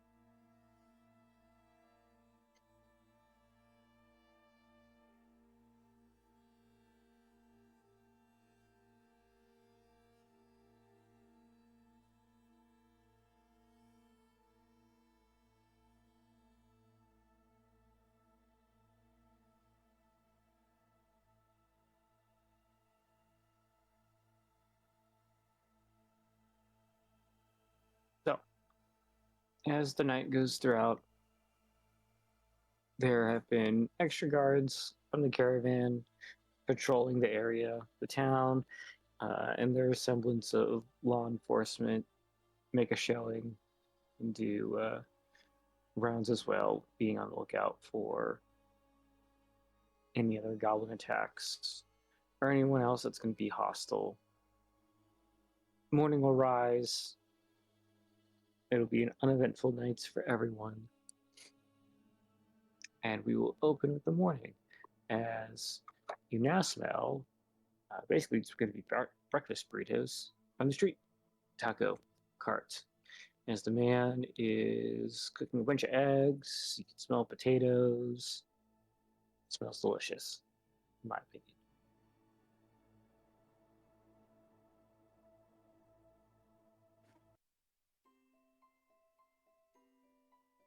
I'll apologize. My kid's talking to me.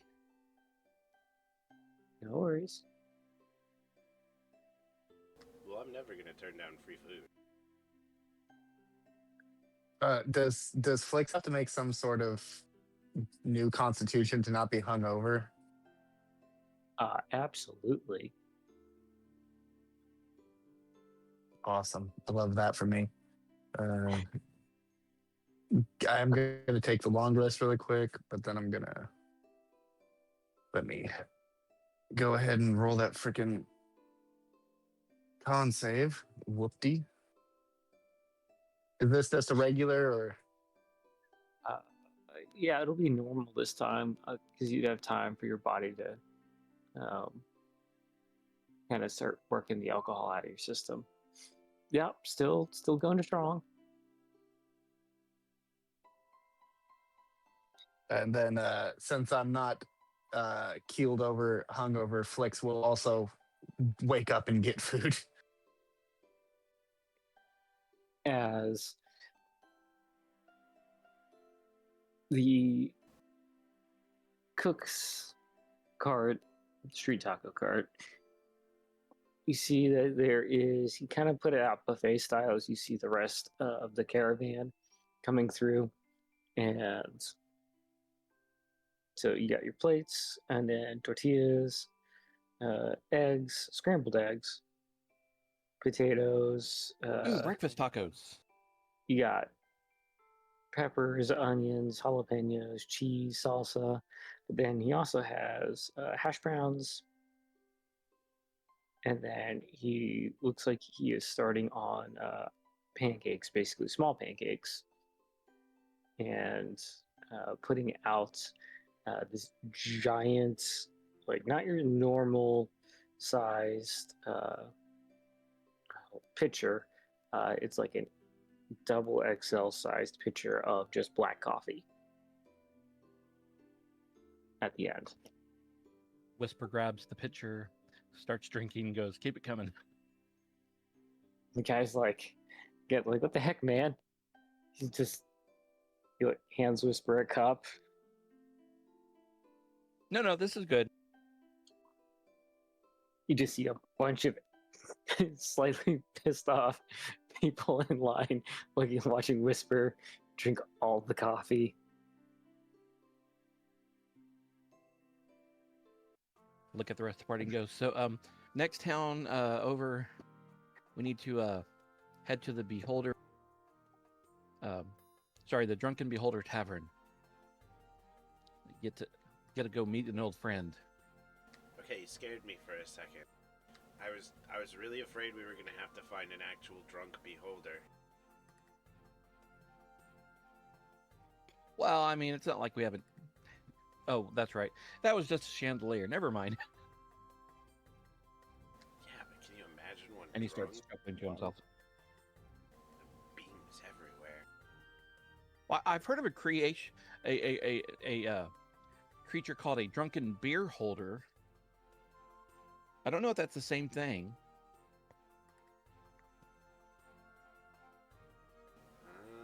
I see what you did there.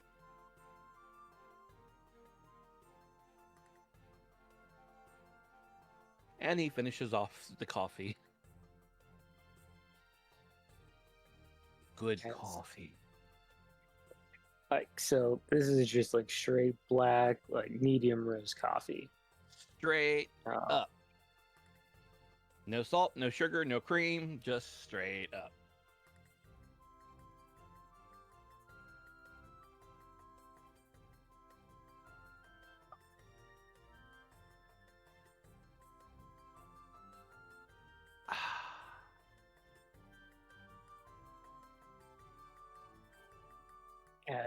as the cook just like begrudgingly takes the picture from Whisper and puts another one, just slightly irritated.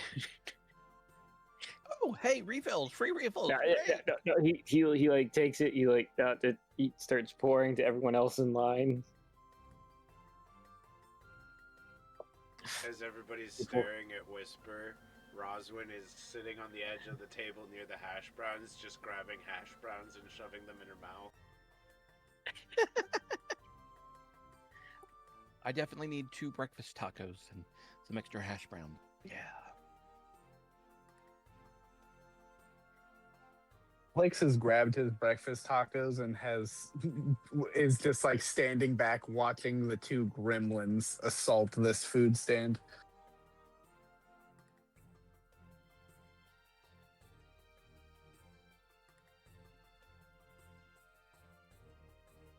Hey, I'm not a gremlin.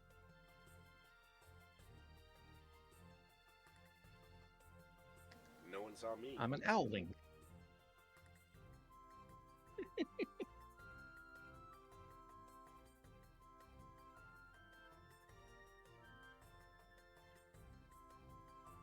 Whisper waits for another pitcher of coffee.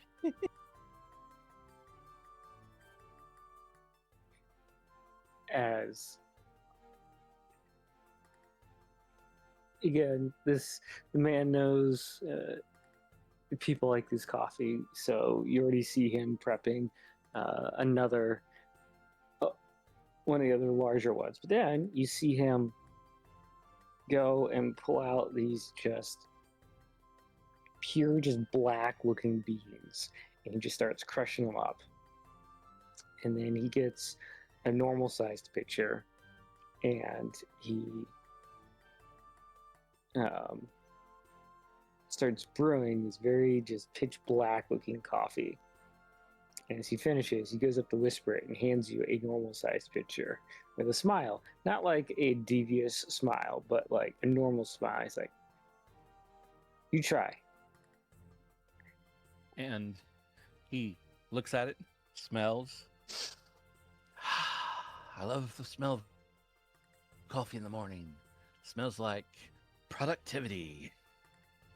And he takes a swig. Man, he So- Chug, chug, chug. So he hands you like the most caffeinated coffee you've ever drank, ever. And he just handed you a little pitcher of it. Whisper about to learn the time stop spell. Whisper's about to learn the caffeine overdose spell. So, Whisper, you have a decent tolerance to caffeine, right? I mean, downing normal black, but this is like the next level of caffeination. I want you to make a con save. Not that you're going to be poisoned per se. We'll see how much is caffeine. Is this considered a magical effect? I No, assume not, but I have to ask. no, this is normal, just as nature intended. Gave you that death coffee. That's yes. 24. All right. So as you just as it hits your system, like your pupils dilate. Like to you, time starts to slow a little bit. Everything becomes a lot sharper, a lot clearer in your Crispin. mind. And he looks at the server and says, "This is exactly what I needed today. Can I get some to go?" He's like points to the picture, and then he also points to the beans, indicating like Yes. you want. He nods It his head and may- goes, "Yes." As in both. He's trying, like, okay. He goes back, and you see him find a skein that he can fill the coffee with, that you can take, and then you see him take like a burlap sack and fill like 2 scoops, decent sized scoops of. Now they're not going to be ground; they're going to be the whole bean. So the Well, whole of course, bean of those tastes beans, fresher, better that way. and just simply ties it up, and then he'll come back to you with it. And And I then look at him and go, how much do I owe you?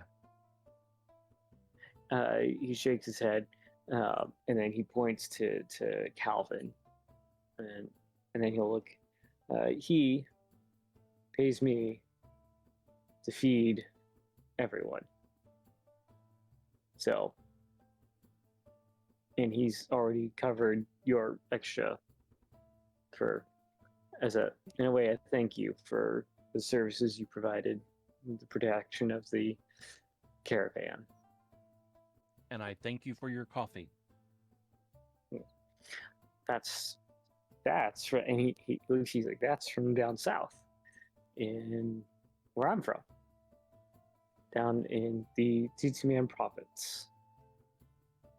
I'm definitely going to put that on my list of places I need to travel to. Smiles. Lean into Flix and go, it's good to see that they know Faye courtesies. They provided us with food. Yeah. Although I did pay for my tequila, but I would pay for a full bottle of that. The tequila for him, the alcohol, that one, that's extra. He just feeds people. That alcohol, I think, was his personal, that he'll sometimes break out. As, do you say buying a bottle out loud enough for him to hear it? Oh, yeah. He looks to you, and he like motions for you to come over. Flicks mid bite of a breakfast taco, gets up and walks, scuttles over. And so he'll pull out. So his was the one that you saw, the square cubic thing of tequila. That was like an extra large compared to what you see like in the real world here. He'll pull out like a slightly smaller one, and hand it to you. It's like, is this what you'd like? Oh, yeah. I'd love to buy a bottle. And he holds up 1 gold. Flicks will pull a gold out and flick it up to him, and then take the bottle. And you'll see on the bottle, it has this very colorful skull painted on it. Not like death per se, but trying to describe like a Dia de los Muertos style skull. Very colorful. Sugar skull.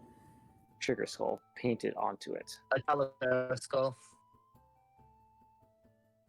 And in around the neck of the glass bottle, you'll see this similarly stamped sugar skull in a copper medallion stamped on it. And on the back, you'll see kind of like the outline of the continent, and you'll see that it's got 4 quadrants broken up, and you'll see like this little star with that indicating like where the bottle's from.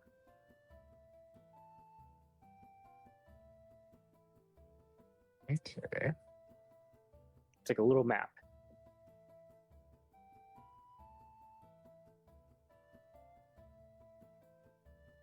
that's also down in the southern continent as well. Looks to be just roughly like framed. It's more on the lower, the southwestern side of the continent. And actually, what I could do instead of just vaguely talking about it, I will switch map real quick to the actual world map here. So we're gonna have to go here anyway. Seems like we know a point of interest if we decide to set up trade routes with the material. And so Yes. I will ping. It's gonna be right here, kind of like where this river has a point to it.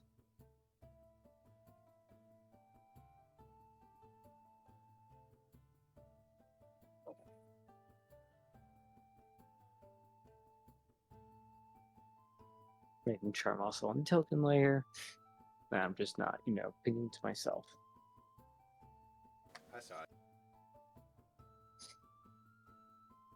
And where did you So- say the beans were from? He just said down in this continent here, the Tutsumian tribes. I don't recall I gave you an exact location. Okay. Oh, You could ask him, though. sorry, real quick. I've made the custom item for the tequila bottle. I was going to add what's the what's the ounces? Like how much is in the bottle? Oh, goodness. Give me a second. Is it for a fairy? 8 ounces. It's more like Don't small human patronize size. me.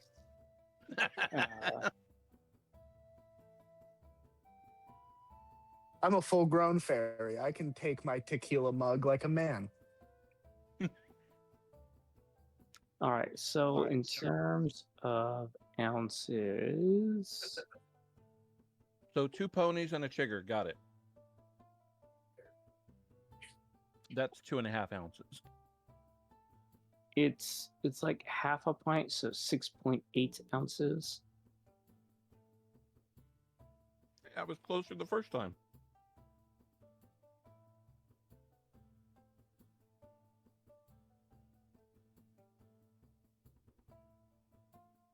All right. You said it was like an extra 6.8 large. ounce bottle. No, that was the one that we drank from last night, and that's a square. Yeah. That was the guy's personal bottle. He had other smaller bottles for sale. So this is essentially like a small little one that you would get from the liquor store behind the counter. Yeah, so a pint Yeah. is 16 ounces. Half a pint is 8 ounces. Oh, well, swag. So We'll just go with that.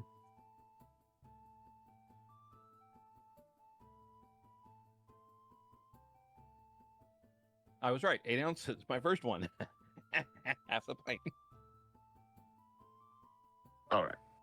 And it's I put it in the description. I put a small ornate bottle of alcohol with Calavera skulls etched into one side with a map leading to the southern continent on the other. It's pretty accurate. It's a That's pretty cool. homebrew item. That's cool. All right.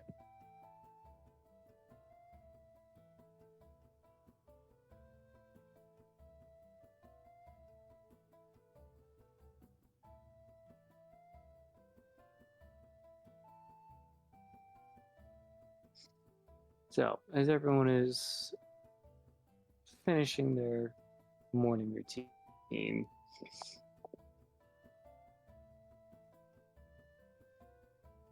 Nico will come up to whisper,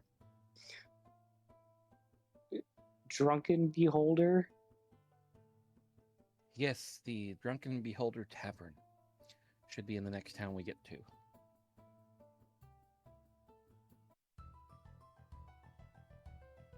Is there a story behind that? What, you mean the tavern? Of course there's a story behind it.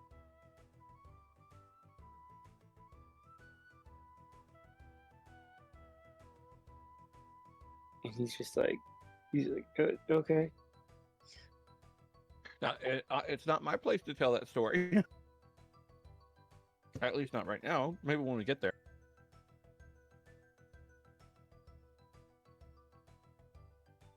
So, does anyone need to do anything before the party takes off? Is there a wobbly table anywhere? Yeah, one of the caravans. The closed caravan. When no one is looking, I'm going to take my now used up Tome of Leadership and Influence and put it under the shorter leg of a wobbly table. Okay. I love it. Now, I mean, I can look it up. Can someone else read it after? Like, does it have to recharge for someone else to read it?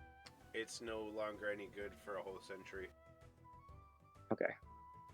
So I mean, yeah, you just have to be patient and wait. So it can. Yeah, it's kind of like worthless for a while. So I'm like, I don't need this. Understand. As you put it under there, no one sees you do it right at this moment. Final call. If not, who is driving the carriage? That was me and Whisper. No, Urius. Okay. Whisper, you do know where this tavern is. So you can direct. So I'll assume everyone's gathered up. And Flix, if you're driving, make your animal handling check for the carriage as you all depart, leaving this logging town and caravan behind. Am I making an assisted roll since I'm getting directions? Yes. And Urius will be up there with you. Some whispers up there flying above, kind of directing you. Okay. So, as it's a solid day's ride, as the party heads both towards the capital and towards this town. They are in the same direction to a point where I'm going to try and zoom in.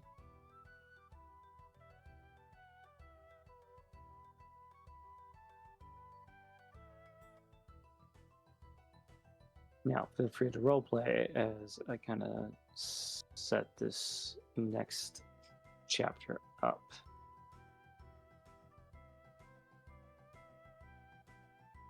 So how drunk are you still?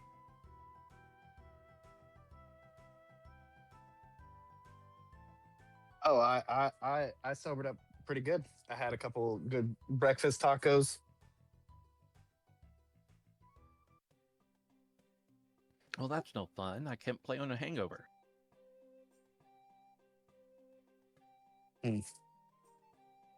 Well, joke's on you. I'm not a lightweight.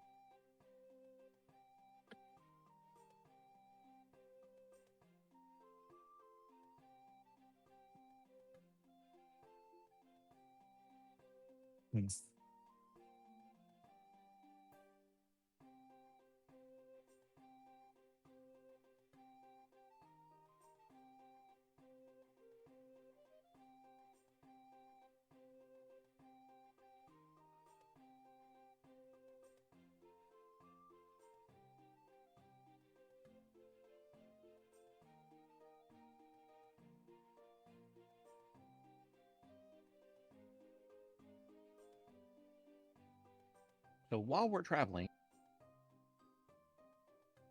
Yes.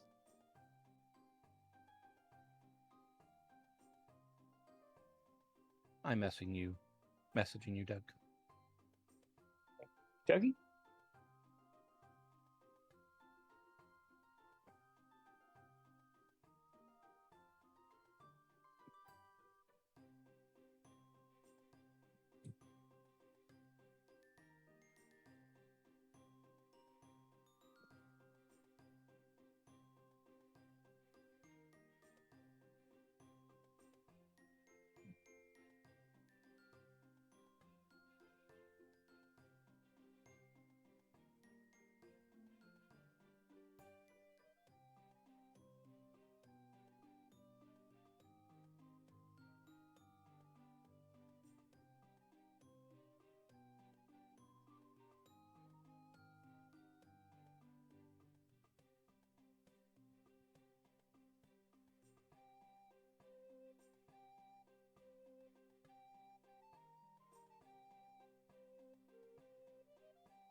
All right.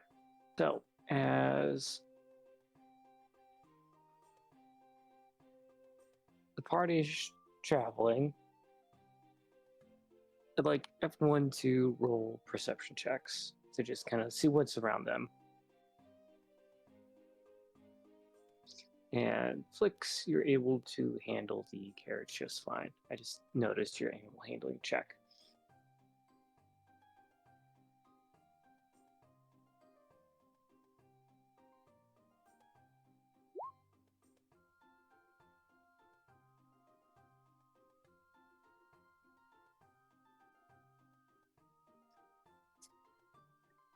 Whisper is just going to take his passive. Hey! We all rolled great. I mean, getting out now. That's okay. I rolled will a 19. message Flix real quick. Discord. Eldon don't see anything. Well, I mean, Alvin and Rosalind, they're just, Eldon's looking at very his fiance. focused. I was gonna say, I bet you Eldon is staring at Mary. Yeah, Probably. 100%. They missed each other.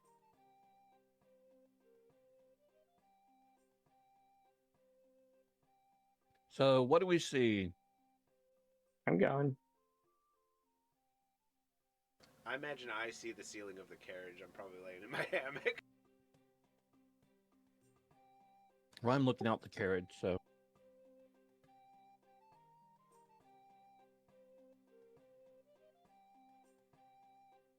Oh, that's something. All right. Hold on. Uh, I'm gonna send you they'll be in succession, in order of Okay. what you see first, and then after.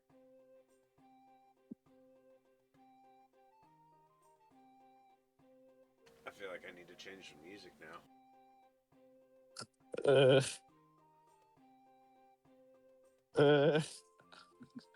Got it.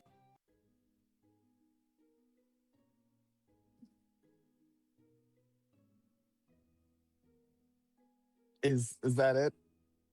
Hold on. Oh Don't. God, there's more. Of course, there's more. What are you talking about? Of course. Ominous. Plot point ominous. 19 Tyrannosauruses. Ooh, that sounds like a fun battle. 10,000 fucking pigeons. Eat that man. I mean, at some point, you roll enough dice. It's like the concept about orc shooting in Warhammer. Eventually, you'll roll enough dice. Like you have so many more bullets than bodies. You'll hit. You should have enough. Don't turn my character into a machine that produces meteor swarms. Oh, Point. is this the end of the ominous message? Yes. I'm covered in the blood of my enemies, which is red. Does that make me go faster? Am I hasted? All right. If you Flix is believe going it, to dude. say. Oh God. Anyway, I digress. Go ahead, Flix. Flix is going to say loud enough for everyone to hear. The clouds are saying to beware, turn back, your doom is at hand. I've already met my doom. Let's keep going forward. I mean, Whisper, we're following, like, we got to get to this tavern, right? Yeah. Do the clouds Would you normally- happen to know about spooky cloud shit? Spooky cloud shit. I mean, I've seen spooky cloud shit. Where's the writing? Tiny hand points to the sky. Do the clouds normally talk to you on this trail? Because, I mean, like, I've seen crazier shit, but... They're spelling something out like a skywriter, like somebody paid some minimum wage Yeah, like- muck to. Like, I know talking possums and shit, but like, this is a little weird. Okay, well, to be honest, I see those words, but I also see moist, journey, bewar.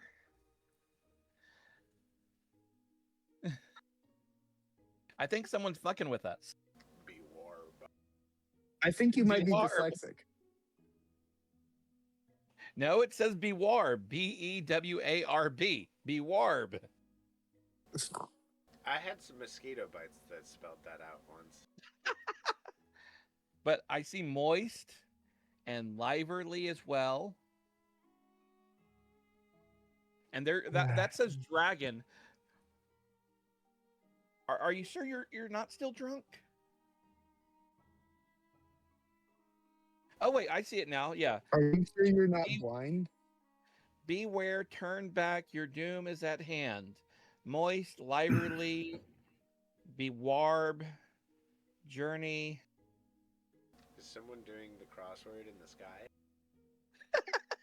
I think Whisper's having a stroke.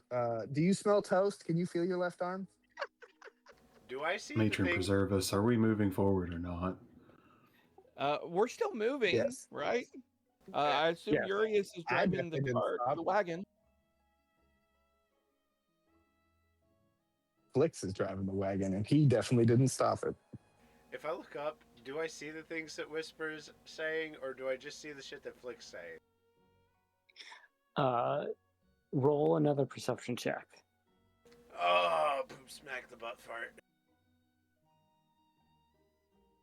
Me and Mary can go right up ahead and scout if you so choose.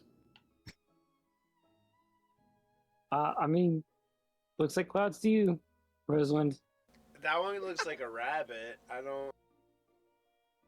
Maybe you're both crazy. I don't fucking know.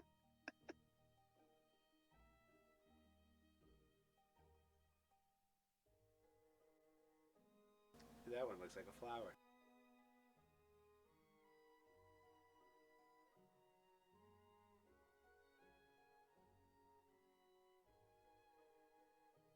As the carriage progresses forward, you'll find yourself at a crossroads. So here, I'll give you the map. Zoom in. So here, use this point.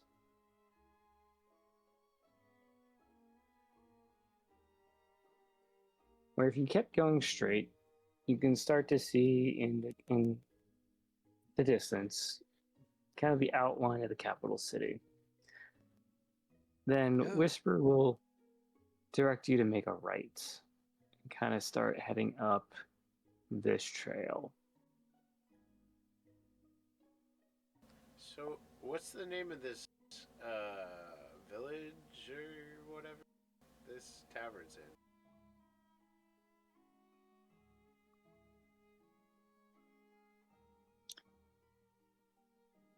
I will. Who are you asking? The Whisper, the one leading us. Oh, I didn't know if you were asking me or Whisper. Hang on. I will send Whisper a message.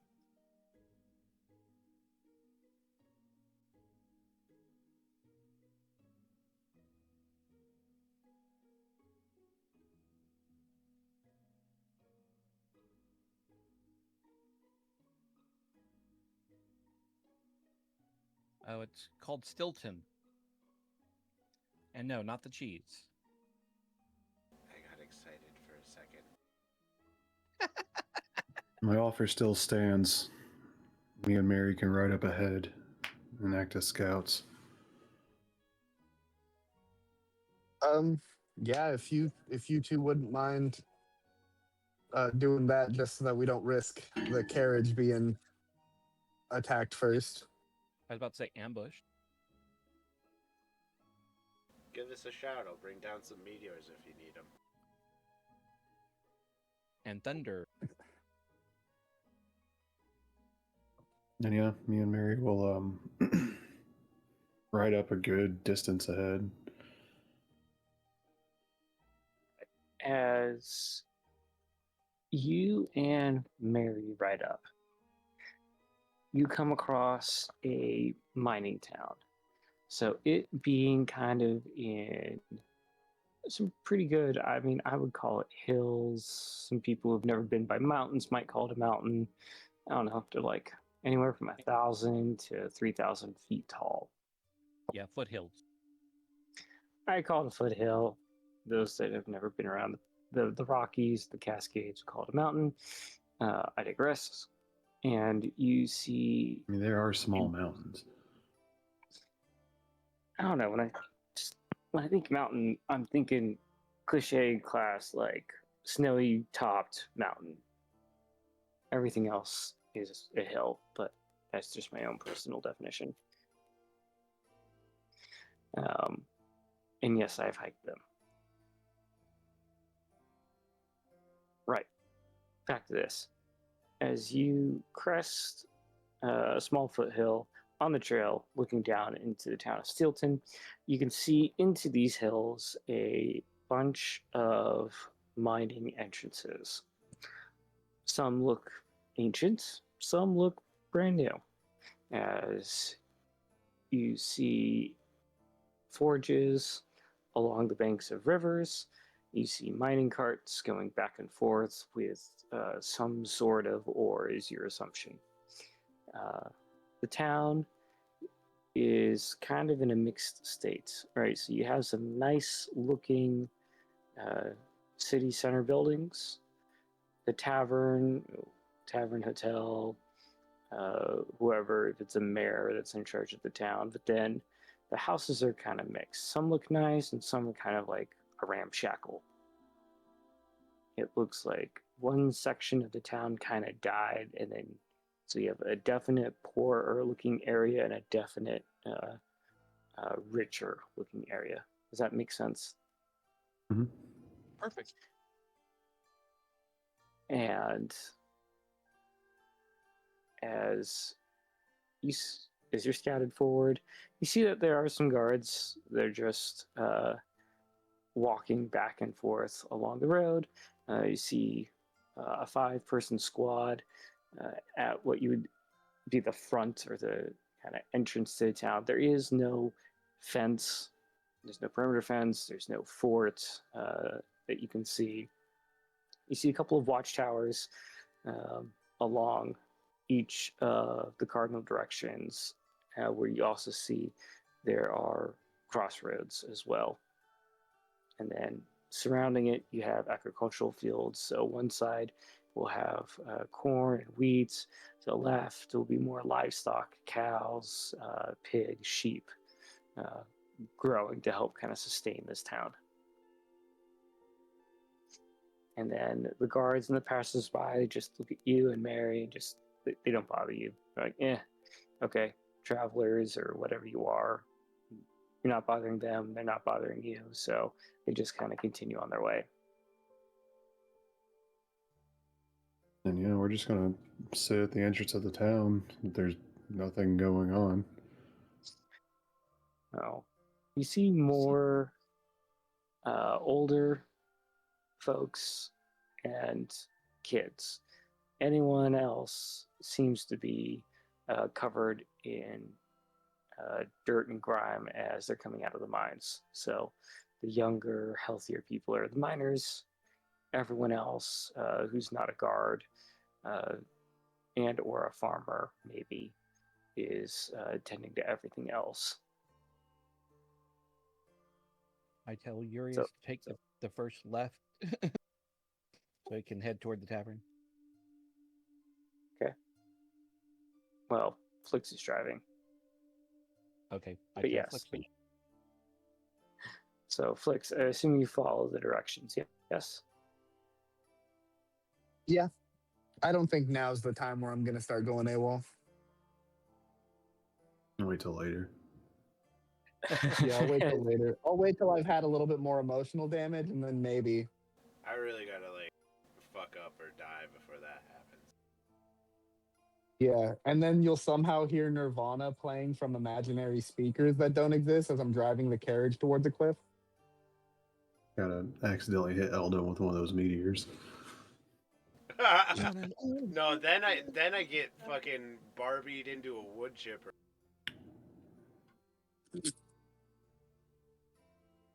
Wild. Mary would end me if I hit Eldon with a meteor. Eldon would probably not be too happy about it either.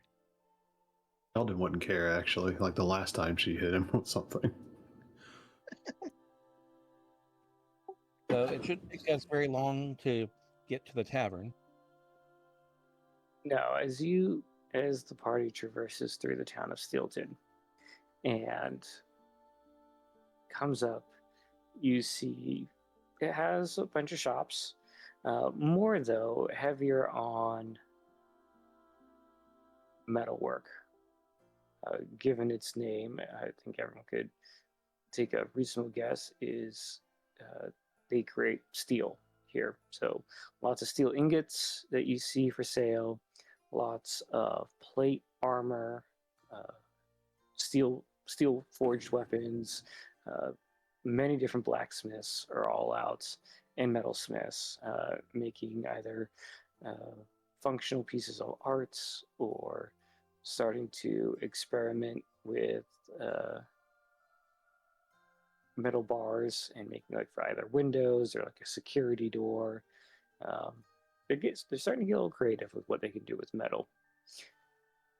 And off to the left, what everyone could tell was probably what once was a nice tavern, right? Is kind of on, I don't want to say decrepit or falling apart. It's like maybe a stage right before it, right? So the paint is very worn and no one's bothered to repaint it or touch it up.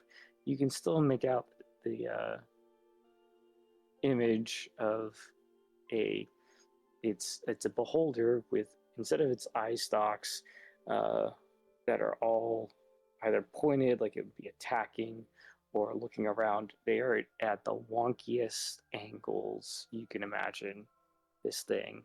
And you just see inscribed on this sign that says the drunken beholder.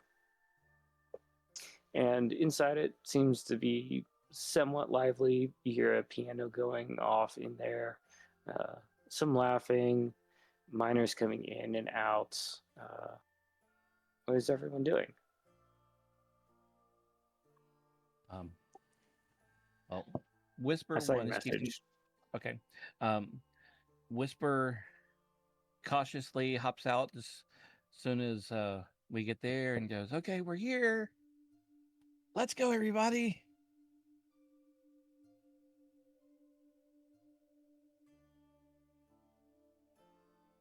Flix will find a place to park the carriage.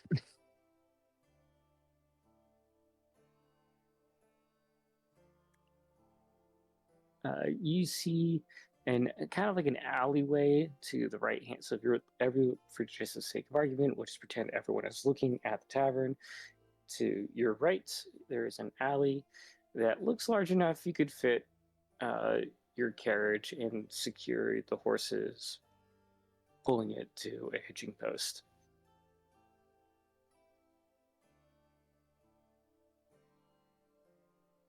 Yeah, I'm gonna hitch mine and Mary's horses, and Eldon's just going to keep his arms crossed underneath his cloak, with his hand in the shadow, wrapped around the handle of his scythe. As everyone's kind of departing, Nico's gonna like not stick his head out the window, but he's gonna like talk loud enough for the group, because I imagine everyone's like around the carriage, like finishing tying off horse. He's like, I think I'm gonna stay in the carriage. I don't know if I trust like Because we got a lot of stuff. There's still a lot of stuff in the carriage, right? In or on. I believe so. Correct. Yeah. Like, yeah, I'm gonna stay here.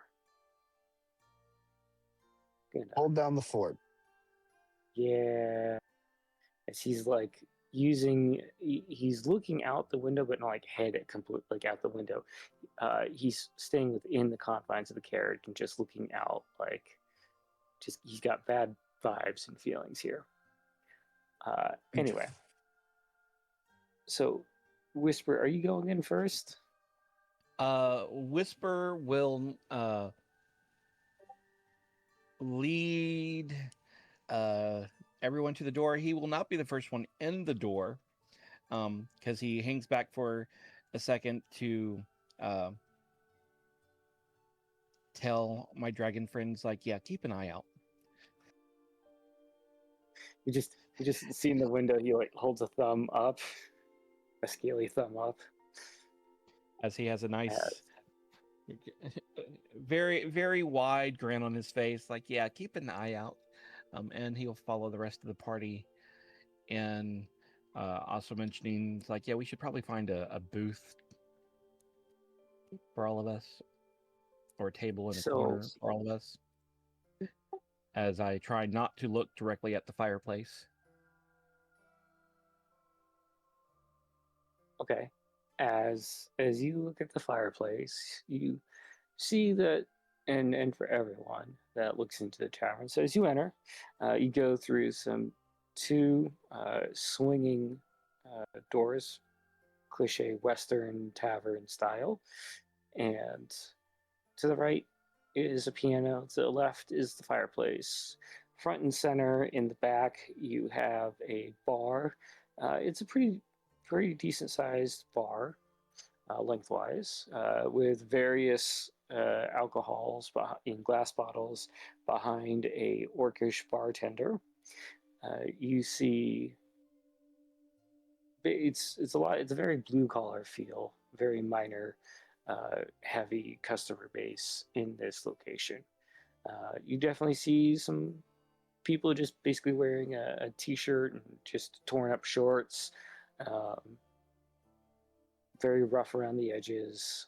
A few people in some decently clean clothes, but nothing super fancy, right? You all definitely stick out compared to the population. I'm gonna catch the vibe while we're coming into town, and the the tiara I'm wearing on my head is going in my little magical chest. I'm like, yeah, no. As everyone comes in, because it's like this is like a black and white sitting in a way, and then you all are the color, and you just come in and just introduce all this color for the first time. Like everyone is just kind of, the piano doesn't stop, it definitely slows. Everyone just watches the party come in. You yes, find it's Eldon, open, known for being full of color. being. I know what you mean. I would picture Eldon just with that just distinctive black, right? There's black, and then there's just black that nothing like color. Like it definitely stands out. You stick out in a different way. Like, Eldon's the everyone's shadow that follows. I'm the most grayscale one here. Me, I have literal glowing armor, so. And so My armor looks like wood, so I'm kind of just plain, but my wings are also moth wings. as everyone finds its open seating, so there's a couple of either large tables or large booths that are open. Sounded like booth was the answer, so that's what everyone's comfortable with going. We'll go there.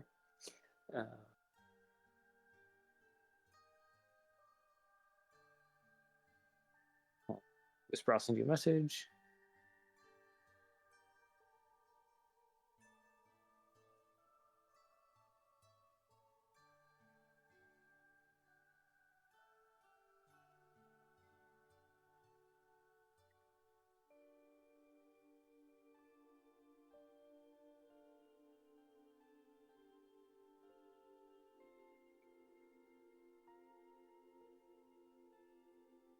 Yeah, and while everyone's being distracted by everyone else, I attempt to stealth into the shadows and then vanish in invisibility.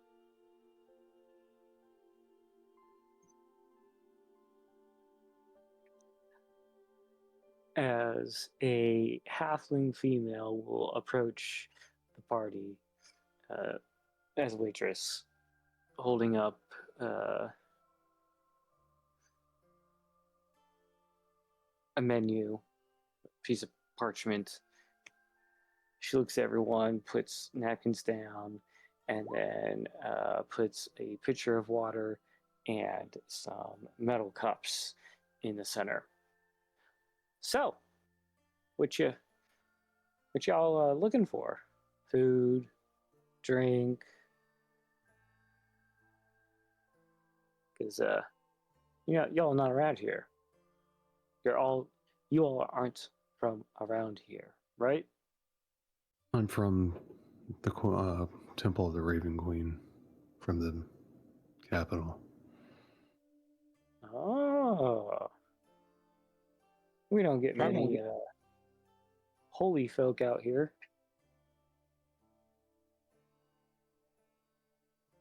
We're traveling through. Where'd that disembodied voice come from? I'm saying, as soon as no one is looking at him, then he casts his invisibility. So, if I understand it right, Whisper, you are invisible at this point in time. Yes, as soon as no one was looking at me. Yeah. I mean, the waitress came in, looked at the group, probably shied away, and then flipped. So, yes, you were able to stealth. No one really paying attention to you. And I head over to the fireplace. Okay. Stealthily. We'll pick that up here in a minute. As the halfling waitress looks at everyone. Y'all hungry? Like, what can I do to get you?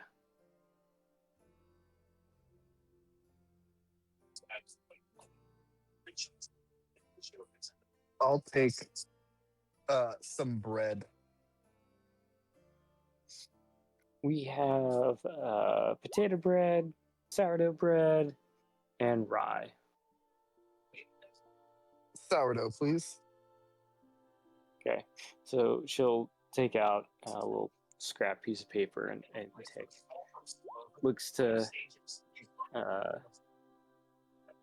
Rosalind, and you, man, you two are kind of tiny. Sure, you don't want some protein? What's the local delicacy, Rocks?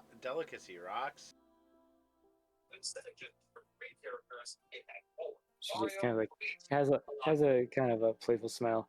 Ha, yeah, no, got some pretty good steaks, some sausage. Sourdough's good. You got like I've had better. Don't tell the baker. If you've got good steaks, do you got like a beef stew? I'll take that. We could put together a beef stew. I could take a beef stew with some sourdough. All right. What's Anyone the else mood of for the this? room? So in the beginning it was kind of standard tavern. It wasn't super busy, wasn't super slow. But as you all got in, everything kind of got quieter.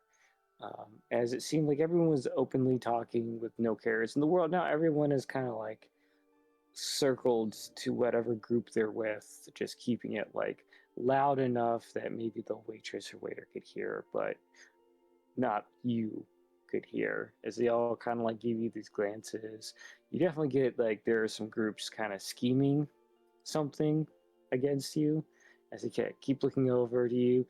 They're talking more like with their heads as close as together as they can, and then one of those groups, one of the members will just look over to you all and just go quickly back in, like they're plotting something. You can't tell what.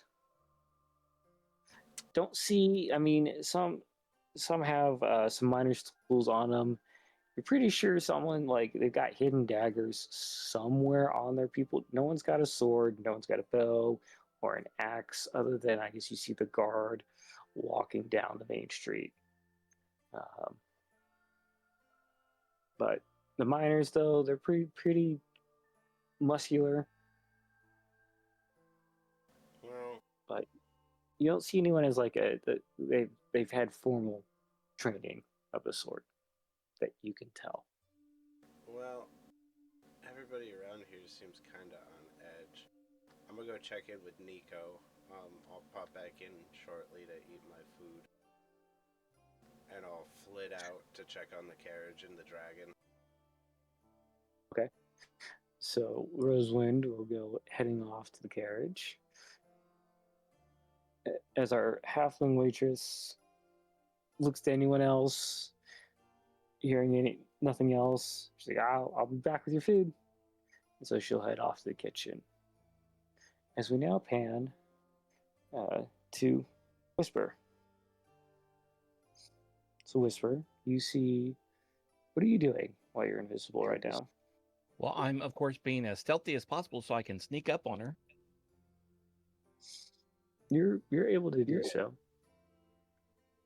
And then I look around, make certain that it is, in fact, her who is there. And then I will go around to the side and whisper in her ear, I'm here. You'll see she smiles. She's like, I know. Of course she does, because this is our thing. And she turns and looks at you, even though you're invisible. Yeah, I figured she would. And you see that she has kind of these rosy colored glasses on her.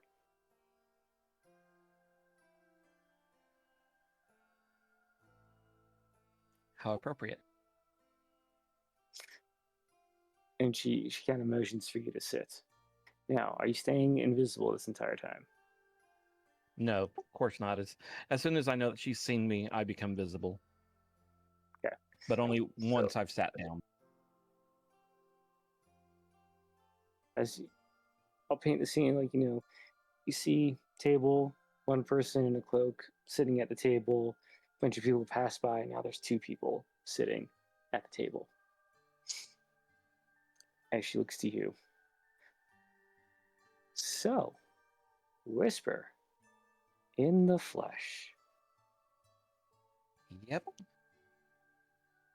Who knew I would be back?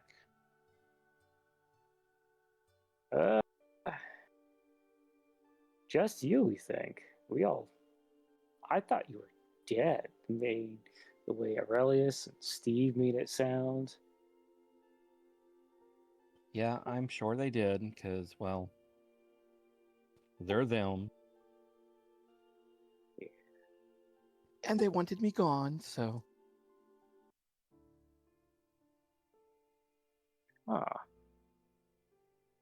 Let me introduce you to my current compatriots.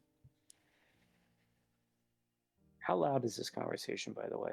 I know is it loud enough for your compatriots, for the party to hear you, or just standard talking? This is just between the two of us, and we're talking in Thieves' Camp. Okay. But after I say that, I stand up, I grab her hand, and pull her with me over to the table or booth where the rest of the party is sitting at. Oh, okay. And so she's like, oh. And like, she's like completely surprised. Like, wait, hang on. This was not what she thought was going to happen. And she's like very worried yet excited. As you're like, I picture you like happily pulling her along to come meet everyone. Yep. If you want to describe Lana to everyone, please.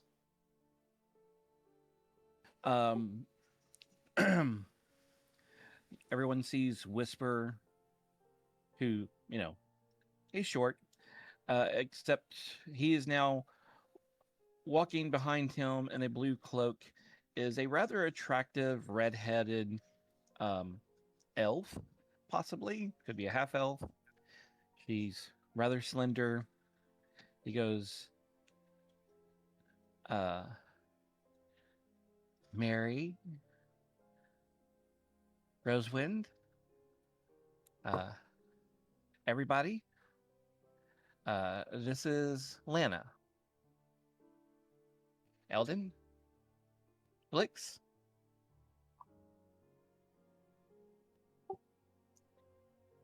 I'd like to introduce Lana to y'all. She'll go, hi.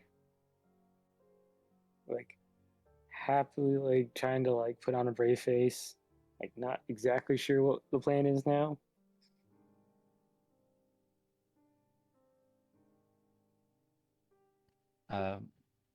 I motion for her to sit down, and I scoot in next to her. Close. Oh, is this a As- rendezvous we need to be here for? This is Lana. She is going to help us get into where the object is. The relic that we need. And she's my good friend. She kind of shyly just smiles. And then looks more towards Whisper. Is it that damn orb again? Yeah, unfortunately.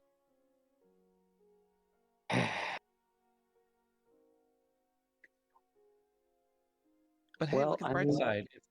If we're lucky, you'll never have to see it ever again after this.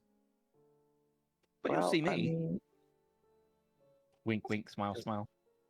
she'll smile back at you. Well, right. So they still have it. It's still there, but they've become more paranoid over it. I think they subtly know that someone, not you, but someone is going to try and take it. So they've added more defensive measures than what you were there for. And So we can, and they've changed the entrance. You might be clever enough to find it, but it's not the same. So don't go to the original entrance. That just will not end well for anyone. did they change the back door too? No, the back door's still there. Do you know the password?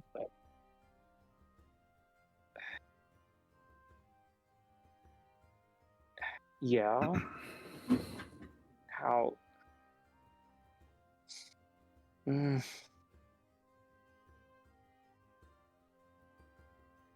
They've added an elemental guard.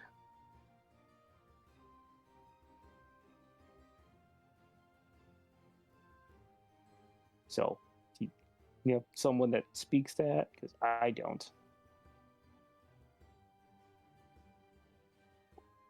Rose, Flix? Speaks what? Sorry. I don't know, whatever elementals speak. I can speak Sylvan besides Common. I know has an actual name to the language. Primordial. There it is. Thank you. She's like, I mean, if somebody has the ability or spell tongues, but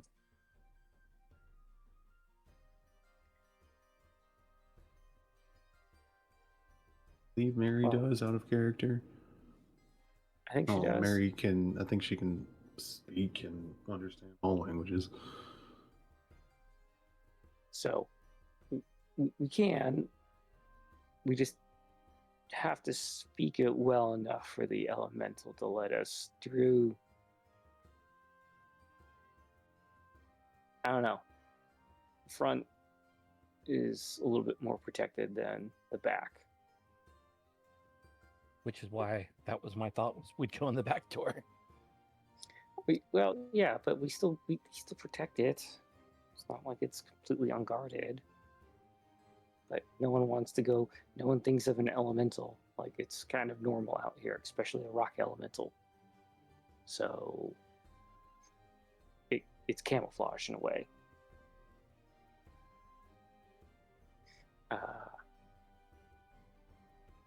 The cleaner's still there. I think they moved it. I don't know where yet. How is everyone going in? How are you doing this? She kind of like looks to everyone. He can go invisible. How is it? Looks to Eldon. You look like you can blend in with shadows, so you probably won't have a problem.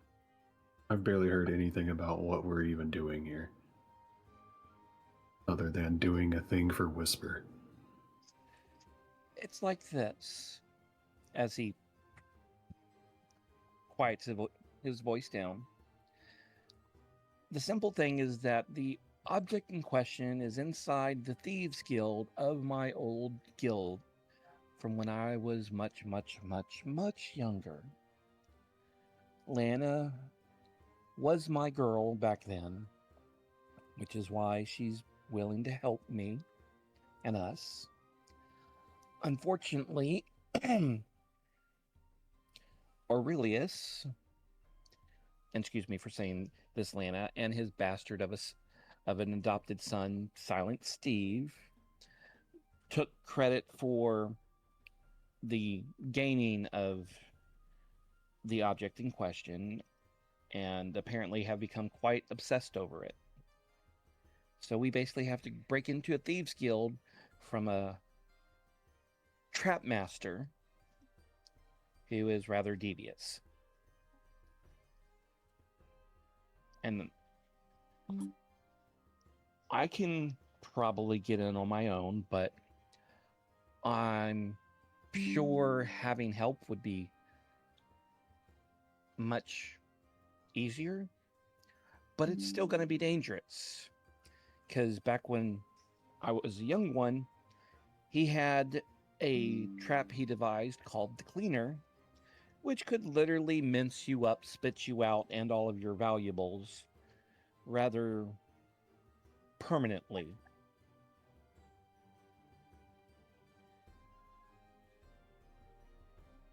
Out of character, I think Eldon is looking for the why we're here. Because of the artifact, the orb. I don't think they know What is this orb? It's a holy relic that I stole when I was younger. And is necessary for us to do what we got to do.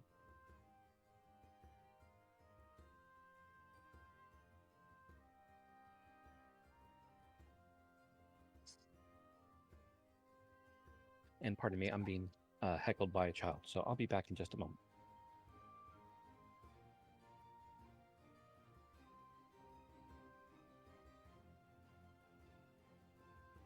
Lana, was it? This question is. Go ahead, Eldon.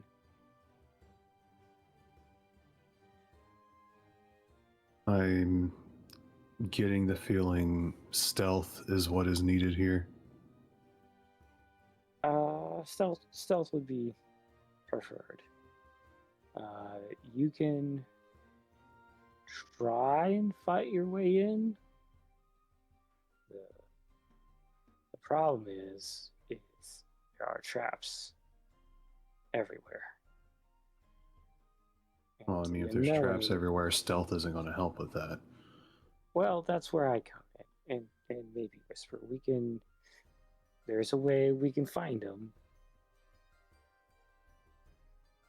but we just can't go. If something happens, someone just runs straight. That's usually how they get activated. So we have to be careful. Okay, I'm back. We have 2 people that can cast invisibility on maybe themselves. We should have And maybe 4 3. people. That's it. Because Yuri's can cast invisibility, I can cast invisibility. Flix and Rose, I believe, should be able to cast invisibility. So that's I cannot cast invisibility on myself. I have very limited magical ability. oh, Flix is a I thought you- fighter. got it. Yeah, I'm a fighter, not a mage. He has fairy spells. Funnily enough, my sword gives me the ability to do the exact opposite of be invisible and create a light. As Lana looks to the group, well, I don't think she was there for Rosalind because Rosalind's not here right this second. Looks to, well, he's small. Could probably hide decently well. So it's dark down there. There's some light, so there are plenty of chances to evade. I don't think anyone's super well. Obviously, Rosalind isn't in this, and Nico isn't here. Looks around. I mean, no one's super bright. Might have to do I have a disadvantage on stealth due to heavy armor. Flix, on a scale of 1 to 20, how well can you stealth? I have a +7 to stealth, but I roll at disadvantage because of armor. I don't know So what if I'm any of not those wearing my words mean in that armor, order. if I take my armor off, I have decent stealth. But then you're at a disadvantage if My things break out. yeah. Yeah, so it's like my armor gives me disadvantage on stealth rolls, but I have a +7. If we make him invisible, it'll even out. Valid.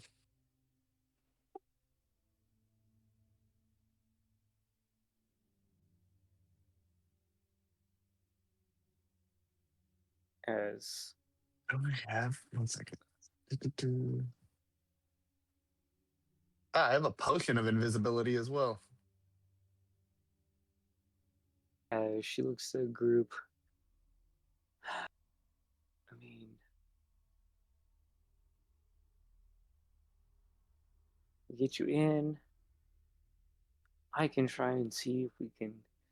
He likes. They've been experimenting with the orb. It it it gets really bright. I don't know how or why. It just gets really freaking bright in the vault. Oh, yeah, and then we got to break into the vault. I forgot about that. Well, see, here's the thing. We could probably, or I could probably make sure it's unlocked or open at least. They're always going in there. I can try at least. Getting the combination though, that's not written anywhere other than their minds. So Eldon, sorry. Whisper interrupts for a brief second and goes, Eldon, do you still have that portable hole? No, I gave it to my adopted daughter Darn it. when we left. Okay, never mind. Can't use that idea. yeah, I don't know how well that would work in the vault. No, getting into the vault either way, but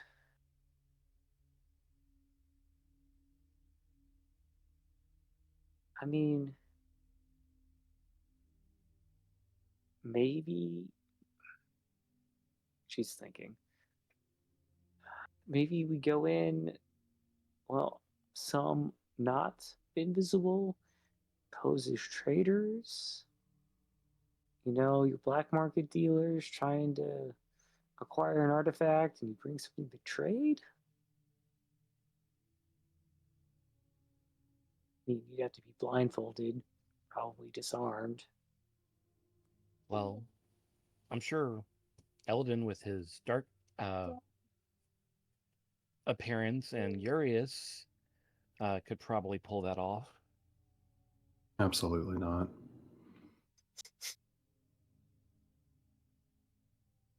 What? You'd be Urius's bodyguard? Absolutely not. It's just an idea. Yeah. I mean, we could sneak around. But it's going to be following my exact path. And that's only on certain paths I know. There are just some sections I just have not been down.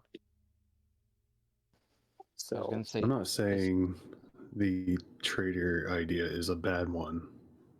It's just out of the two out of me and Flix, I'm the stealthier one.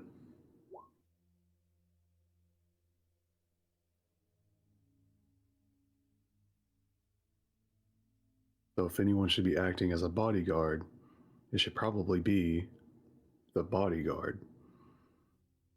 oh, so you'd be you feel safer stealthing inside. Yes.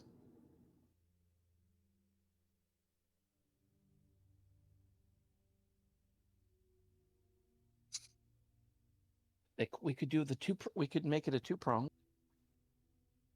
One to sneak in, one to go in, obviously. Cause a distraction in the front to let the people who are sneaking in invisibly. Hopefully have a I'm sure slightly easier Mary time. can be invisible. And like I said, if necessary, I could give or use a potion of invisibility. Oh, Lana, when you said that they've gotten even more paranoid, does that mean that there's even more dead ends for those who go the wrong way? dead ends, traps. Well, that's what I mean, mean by dead ends is they're dead ends, but they yeah, also have traps at the end of them so that they really become dead ends. yeah. There's been there's been a lot more accidents. It's like air quotes accidents.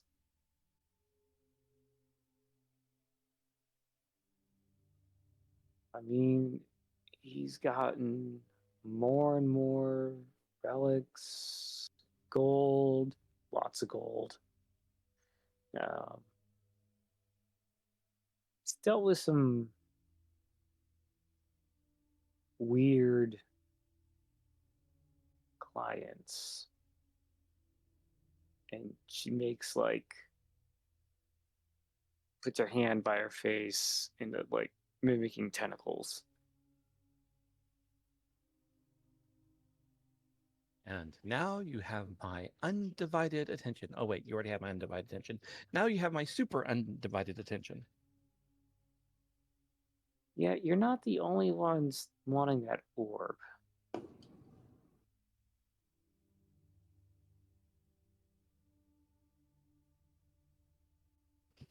They're supposed to be coming back in a day or two with something.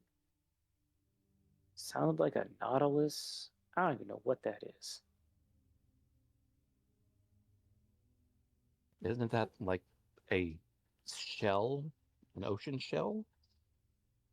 She just Like their arms up like I have no idea, man.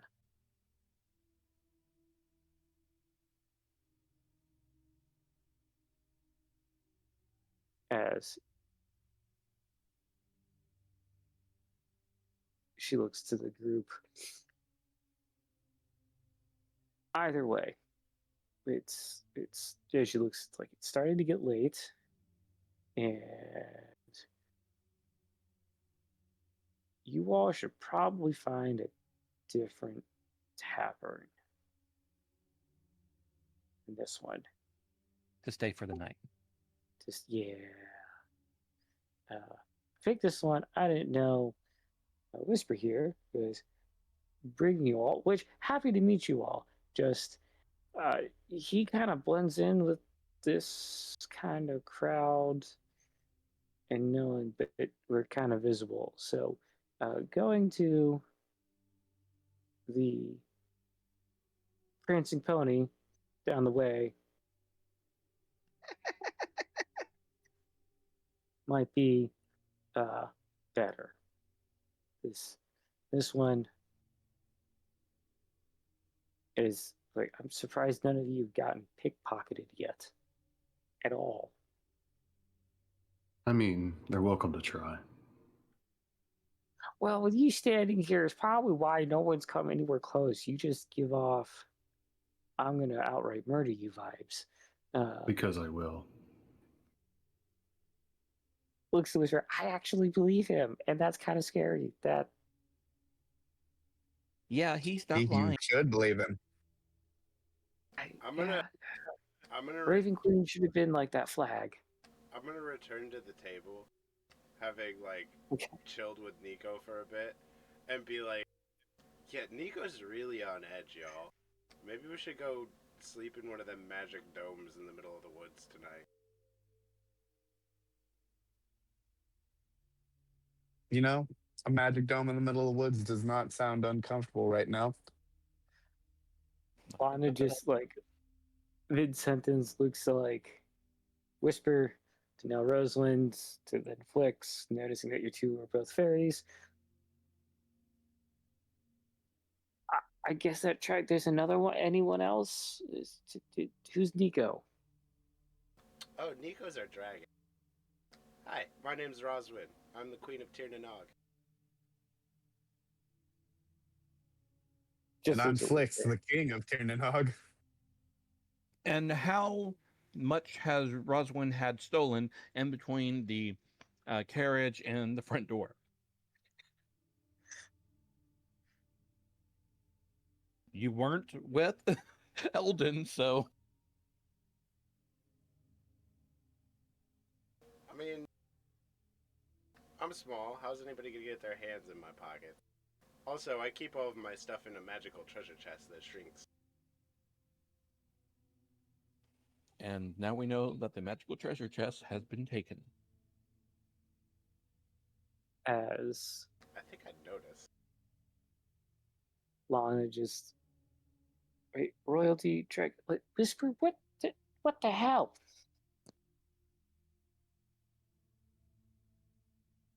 It's a long story. It's a long story. I couldn't tell you everything in my letter. I'm sorry. I got that. Okay, well, either way, it's crazy the things you can get up to when you're not robbing people of their life belongings. It's fair. It's fair.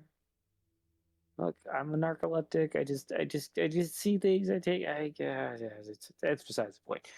You should visit a temple of the Raven Queen and seek therapy. Before your narcolepsy, that's not what it is, actually. Narcolepsy. Narcolepsy is where you just fall asleep. I'm totally spaced on the. Yeah, now I can't fucking think of it. Is it kleptomaniac? Yeah, kleptomaniac. Okay, the other one. Before your kleptomania sees you, or before, what am I trying to fucking say? Before your kleptomania sees someone steal your life from you. Looks to Lister. That sounds more like a. Not exactly. That yeah, he's gonna hunt me down if I don't do that, right? That's how. Oh man. Yeah. Okay. We'll put a pin under that thought here in a minute. The dragon. And she's like, has her arm like, dragon? Like, this thing's a full-size dragon? We gotta somehow hide? He's not full size. I can ride him. I'm pretty sure he can cast invisibility. Pretty sure he can't shoot that character. I'll look here in a little bit. It's crazy that you knew that, Lana.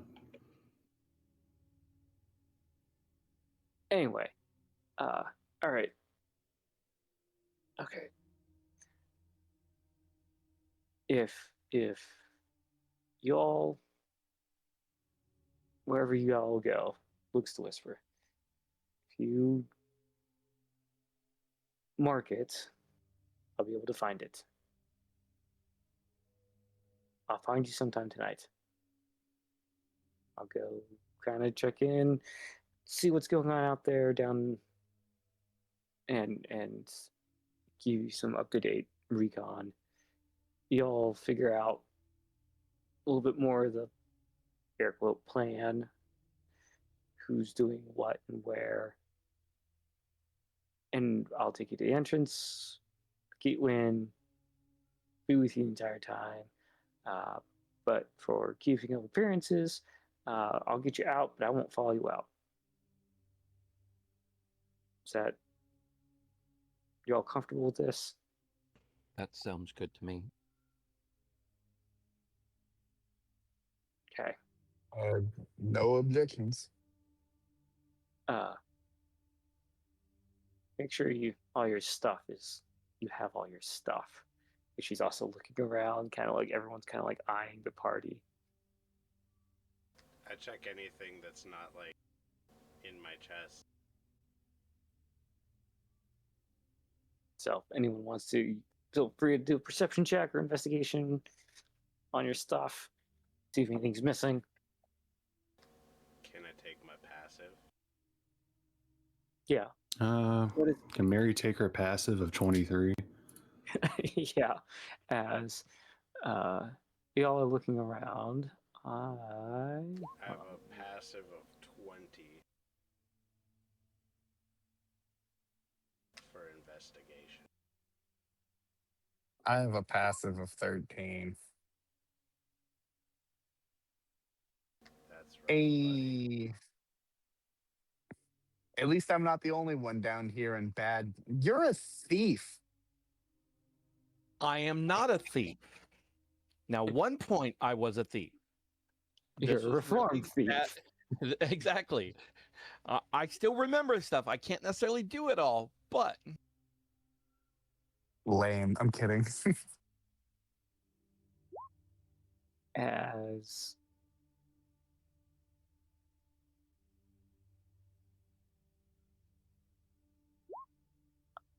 oh wait, hold on. Why am I at disadvantage? Hold on. Let me try that again.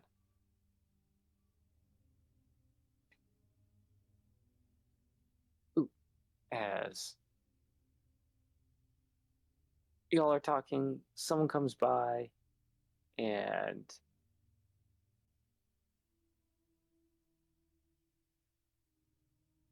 passes the party. I need. Oh, we got. All right. So,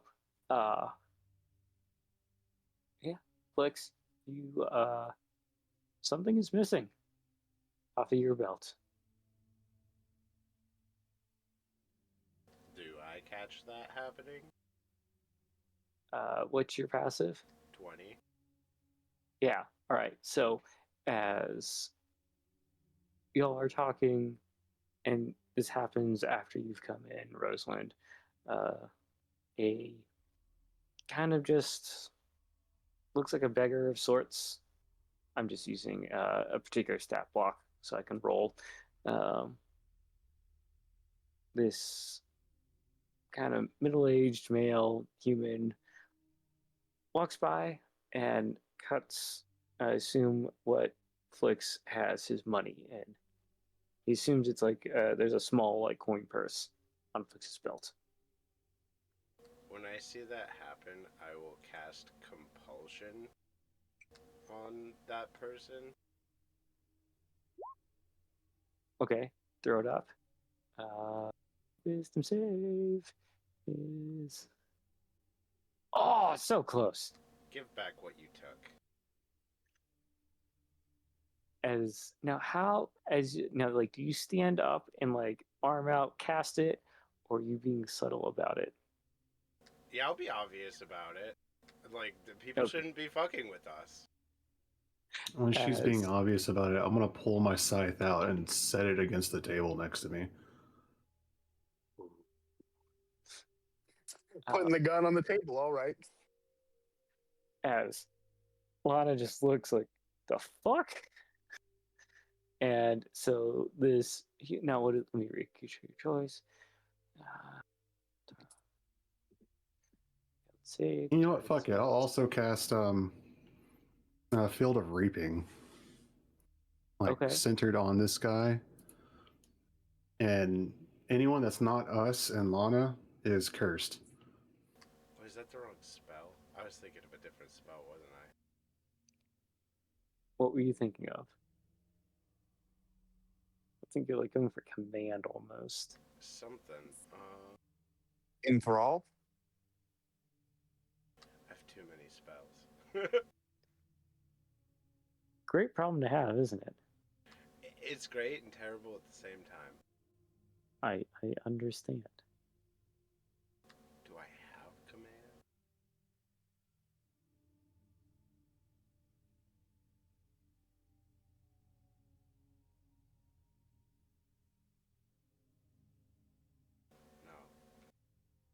No. Well, I mean, compulsion says targets pick a spell. You can use a bonus action. A direction that is horizontal. All right, so it sounds like you're like compelling them to move. So we can work it the same way, I make him right? move his Where hand back. as you see him like actively trying to restrain against your spell, right? Like, so he's fighting it. His arm is slowly coming towards back the flicks. Like he's trying everything in his power. Like for a second he thinks he has it, and then your spell just takes hold, yanks his arm all the way back, all the way straight, and then opens up his hand loose enough to see that the purse is like hanging there. Flix At the will same time, take the purse, take it back. at the same time, the field of reaping, like so, Eldon, that hits everyone other than the party and Lana, correct? I don't know That what the is what he radius said. is, but it sounds. It's We'll assume it's the whole thing. For how does this look? What is its spell It's, effect? What does that look like to everyone it's just else? like a ghost of decaying wheat. Just grows out of the floor, just kind of everywhere. As everyone, and it's like, is it spectral kind of, or is it more made like No, physically? yeah, it's there? visible. Okay. No, it is like kind of spectral. Okay. Like it's coming in, like you're looking into like the shadow fell. Okay, I get that.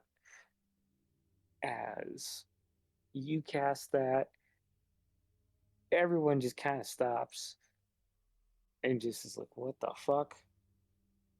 Looks around and then looks to you because I I don't feel know like why I the rolled that. the color matches you, and they're not sure what to do. Like you can kind of see panic in their face, but they're like, if they do anything, they feel like you're gonna cut them down. So they're just like, I'm gonna smile ear to ear and kind of like do one of those things where I float, but like I do kind of like a barrel roll in the air as I'm keeping eye contact with the guy that just stole from Flix, and I'm gonna go. It looks like you underestimated us. You picked the wrong people to try and rob. you see the group that he was with just like kind of beeline it out the back door. And then I'll turn slowly to the rest of the bar, currently upside down, and go, did anybody else want to try? Everyone's just like looking at each other, like some like have their hands up, like no, we're good. We're more than willing to send you to the matron. The line is long, but her patience is endless. It looks like everybody else is going to make the right choice. A round for everyone, barkeep, and I'll throw 5 gold at the counter. The keeper shit, like the barkeeper's just like, the fuck is going on? Like he just looks like, what? Eldon, when you state that exactly, you'll see one kind of a little more dressed. I would say like working trousers. They're not as dirty as everyone else, and a decent button-up shirt.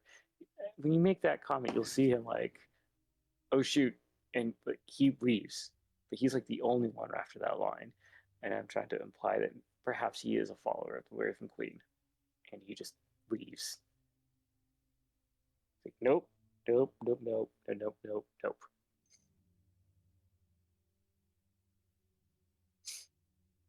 Okay.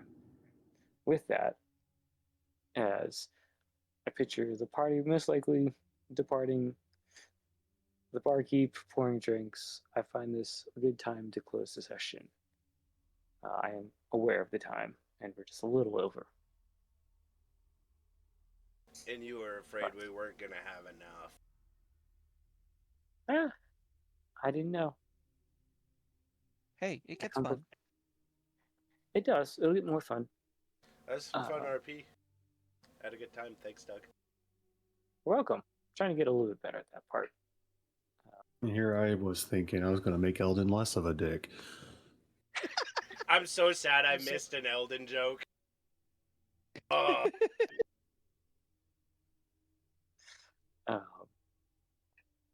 So for the party, I mean, and I can always post any details, recap in the chat. Think of a plan.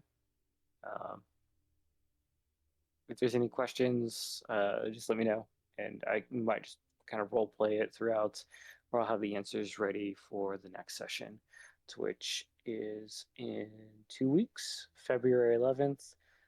As of now, I have no conflicts with that. Sounds good. Let me know. Yeah, I'll be good. And then, so just looking forward, what should have a session on the 25th of February. And then the next session will be the session that I will be out. So March, we will only have one session, which will be the 25th. Just looking ahead. If you have any questions or concerns, let me know. If there's anything you want to do in Steelton, in this town, also let me know so I can have that kind of prepared. And I've already got this upcoming part kind of built, so excited for that. Thank you, everyone, for being able to make it. Thank you for game. All right, I have an early morning. I'm going to sign off, but I will see you all in 2 weeks. Thank you, everyone. Okay. Good night. Night. Thank you to anybody who tuned in or is watching the VOD later. If you're on YouTube, remember to like, comment, subscribe, all that jazz. Follow on Twitch. And have a good one until we see you next time. And don't forget, everyone watching, ask your DM. Do fairies produce milk?